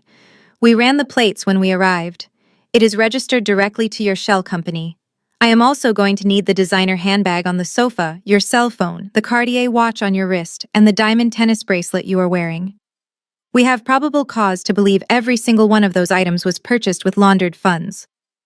My mother, who had been crying silently on the sofa, suddenly jumped up. She picked up her designer purse, dumped her lipsticks and a few crumpled tissues onto the kitchen counter, and handed the empty leather bag to the agent. Finally, she reached into her coat pocket and surrendered the keys to the massive luxury SUV that had brought her up the mountain. How am I supposed to get home? Courtney asked, her voice entirely hollow. She was stripped of her armor. The wealth that made her feel superior to me was sitting in a cheap plastic bag. You can ride with your mother, Agent Vance replied, turning away to inspect the rest of the paperwork the agents had gathered. Assuming her vehicle is not also tied to your corporate entity, we will be auditing her residential address first thing tomorrow morning, given it was listed as the corporate headquarters for a secondary shell company. Have a good night, ladies. Agent Vance gave me a final professional nod before disappearing into the flashing lights of the police cruisers. A single local sheriff deputy stayed behind to help secure the entire property. Inside the cabin, the cold winter wind howled through the splintered frame of the front door, sweeping across the hardwood floors. Courtney sat frozen on the floor, shivering in her designer blouse, now that she had surrendered her heated luxury vehicle. My mother stood in the center of the living room, her eyes darting frantically. The reality was finally penetrating her thick armor of denial. Her perfect life was completely over. The federal agents were going to rip her home apart at dawn. She walked toward me, her hands trembling. Her usually composed face was crumpled with raw terror. Natalie, my mother, whispered, her voice cracking as she reached out to grab my hands. I stepped back, refusing the physical contact. She let her hands fall awkwardly. Natalie, please, you have to fix this. You are a financial expert. You can call that agent back and explain that I had nothing to do with DeAndre and his illegal business. I crossed my arms. I cannot lie to the federal government, Mom. You signed the delivery receipts, you let him use your address. You enjoyed the expensive dinners he paid for with dirty money. You chose to look the other way, and now the bill is due. But we are family, Barbara sobbed. She pulled out the ultimate manipulation card she had used to control me my entire life. I am your mother. Courtney is your own flesh and blood. You cannot let the government throw us out on the street. You have the trust fund. You have $2 million in clean, untouchable cash. You can hire the best defense attorneys. You can buy us a new house. You have to help us. Family helps family in times of crisis. I stared at her with a profound, chilling clarity. Even after everything that had just happened, she still viewed my resources as her personal safety net. Family helps family, I repeated. Where was this loyalty yesterday when you showed up at my house with a real estate agent? Where was this loyalty when you demanded I pay off a massive foreclosure to save DeAndre? Where was your maternal instinct when he threatened to destroy my career and freeze my bank accounts? My mother opened her mouth to speak, but no words came out. She had no defense. You did not care if I was homeless, I continued. You did not care if my life was ruined, as long as your golden child got to keep her luxury cars. You only care about family now, because you are standing on the edge of a cliff and I hold the rope. I am not throwing it down. Not a single penny of my father's money is going toward bailing out criminals or their enablers. Natalie, please, Courtney suddenly whimpered from the floor, her teeth chattering loudly. It is freezing. We do not even have a car to get down the mountain. This cabin is private property, I said, walking to the door. It is officially owned by the irrevocable trust of which I am the sole trustee. As the legal owner, I am formally asking you both to leave my property immediately. You cannot kick us out into the cold, my mother shrieked. It is the middle of the night. We have no way to get home. You have a cell phone, I replied coldly. You can call a taxi. You can call one of your wealthy country club friends to come pick you up. But you are not staying here. I stepped out onto the porch and waved my hand at the waiting sheriff deputy. He immediately jogged up the wooden steps, resting his hand casually on his utility belt. Is there a problem here, ma'am? The deputy asked, looking between me and my mother. Yes, officer, I said clearly. These two women are trespassing on my private property. I have asked them to leave and they are refusing. I would like them formally escorted off the premises. The deputy nodded, turning a stern gaze toward my mother and sister. You heard the owner, ladies. Time to move along. Let us go. Barbara let out a dramatic wail of absolute despair. She grabbed Courtney by the arm, hauling her shivering daughter up from the floor. They stumbled toward the broken door together, a truly pathetic picture of ruined entitlement. They walked past me without making any eye contact whatsoever, escorted by the armed deputy down the long wooden steps and out into the freezing, unforgiving dark. The tail lights of the police cruiser finally faded, and I was completely alone. The tail lights of the police cruiser finally faded, and I was completely alone.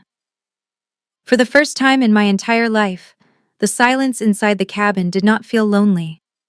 It felt incredibly expansive. I walked over to the shattered front door, pulling the heavy wooden panels together as best I could against the freezing mountain wind. I built a massive fire in the stone hearth, sweeping away the metallic dust and broken plastic of DeAndre's destroyed hard drives. I sat on the sofa, wrapped in a thick wool blanket, and watched the flames consume the last remaining traces of my toxic family. I did not cry. I slept better that night than I had in 34 years. 6 months have passed since that terrifying night. I am currently sitting on the newly rebuilt front porch of the Lake Tahoe cabin. The bitter winter snow has completely melted away, replaced by the vibrant green pines and the crystal clear blue water of the lake, sparkling brilliantly in the late spring sun. I have a mug of hot black coffee in one hand and a tablet in the other, reviewing the quarterly earnings for my newly established independent forensic accounting firm. The $2 million trust my father left me provided the perfect seed capital to launch my own business. I now specialize exclusively in helping vulnerable individuals untangle themselves from financial abuse. I use my professional skills to hunt down predators just like DeAndre, and business is absolutely booming. Speaking of DeAndre, his highly paid corporate lawyers could not save him from the mountain of digital evidence I handed to the FBI. He pleaded guilty to multiple counts of international money laundering and evidence tampering to avoid a highly publicized trial. He was sentenced to 15 years in a federal penitentiary without the possibility of early parole. His prestigious Wall Street firm was completely dismantled by the Securities and Exchange Commission. Courtney did not fare much better. The Department of Justice seized absolutely everything she owned under strict civil asset forfeiture laws.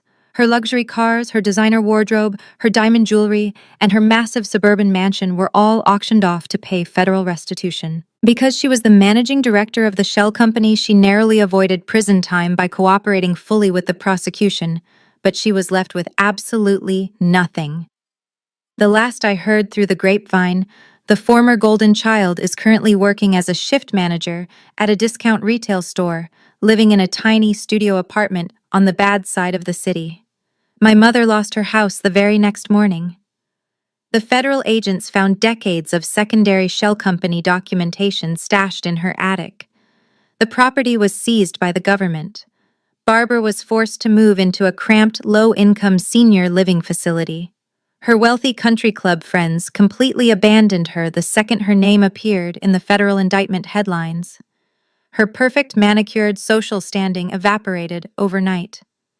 They have both tried calling me from different burner phones, leaving tearful voicemails begging for forgiveness and financial handouts. I changed my number and instructed my legal team to issue formal cease and desist letters. The boundary I drew that night in the cabin is permanently sealed in concrete. My father knew that money alone could not buy my freedom. He knew I needed the truth to shatter the psychological chains my mother and sister had wrapped around me since childhood. He handed me the sword, but I was the one who had to swing it. The $2 million is wonderful, but the absolute peace of mind I have right now is entirely priceless. I wake up every single morning knowing that my success is my own, my home is secure, and I never have to apologize for existing ever again. If you have ever been the scapegoat in a toxic family dynamic, I want you to know that your empathy and your patience are not weaknesses. They are simply traits that selfish people will try to exploit until you finally decide to say enough. You do not owe your abusers your future, and you certainly do not owe them your peace. Sometimes walking away is the only way to win. Thank you so much for listening to my story. If my journey resonated with you, please hit the like button and subscribe to the channel for more stories of resilience, justice, and surviving toxic families. Have you ever had to legally cut ties with entitled relatives? I would love to read your experiences in the comments below.